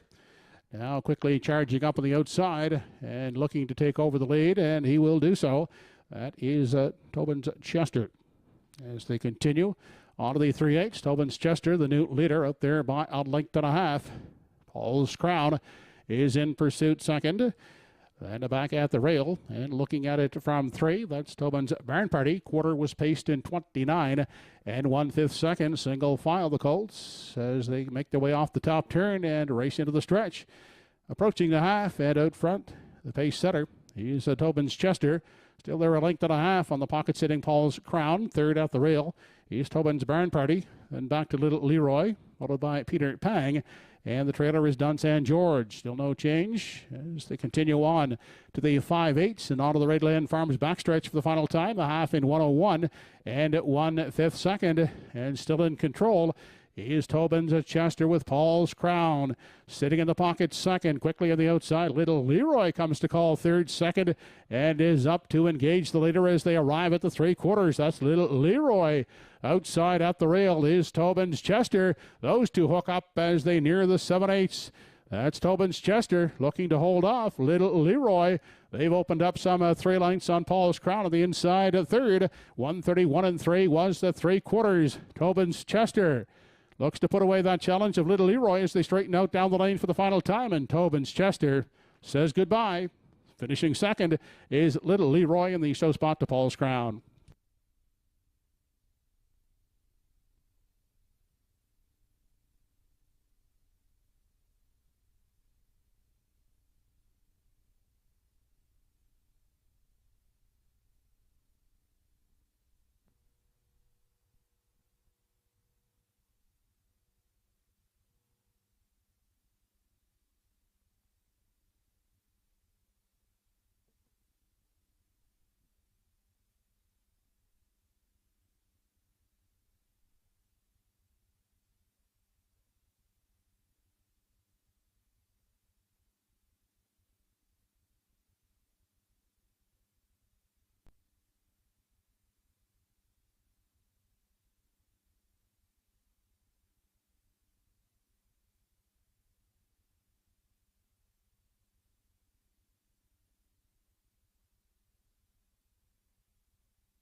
A division winner of the 2-year-old pacing colts, now back in the Woodmere Farms winners enclosure. Number 2, Tobin's Chester. Big Eldred son of Shanghai Phil out of the Grin from Ear to Ear Dam, Putnam Mackenzie. Was bred by Wendell Williams on Prince Edward Island. Now owned by Donald McRae of Vernon Bridge PEI. He's trained and driven by Jason Hughes. Tobin's Chester now 2 for 2 lifetime. Winning with these this evening in 159 and 2/5.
The results of the 10th and final. Number 1, Paul's Crown, 3rd. 2, Tobin's Chester, the winner. 3, Peter Pang finished 5th. 4, Tobin's Barn Party was 4th. 5, Dunsan George 6th. 6, Little Leroy 2nd. Fractions were 29 and 1, 101 and 1, 131 and 3, and the mile at 159 and 2. Top down 3, 1, 5, 4, 6, 2. 261 try in race 10, $37 even. 26 exactor, $23.30. $1 super. 2614 combination, $53.15. And the late pick 4, 20-cent ticket, $6.72. That concludes the Friday evening racing action here at Truro Raceway. We thank you for being with us this evening and hope you can join us for the final card of Atlantic Grand Circuit Week on Sunday afternoon. An action-packed 13-race program featuring 3 divisions of the Atlantic Sire Stakes for 3-year-old pacing fillies, 2 divisions of the first leg of the Atlantic Age Pacing Mare Series, the $7,500 Lindsay Construction Cup Invitational Pace, all Sunday afternoon. 13 dashes. They get underway at 1 p.m. Total handle on this evening's card was $22,832.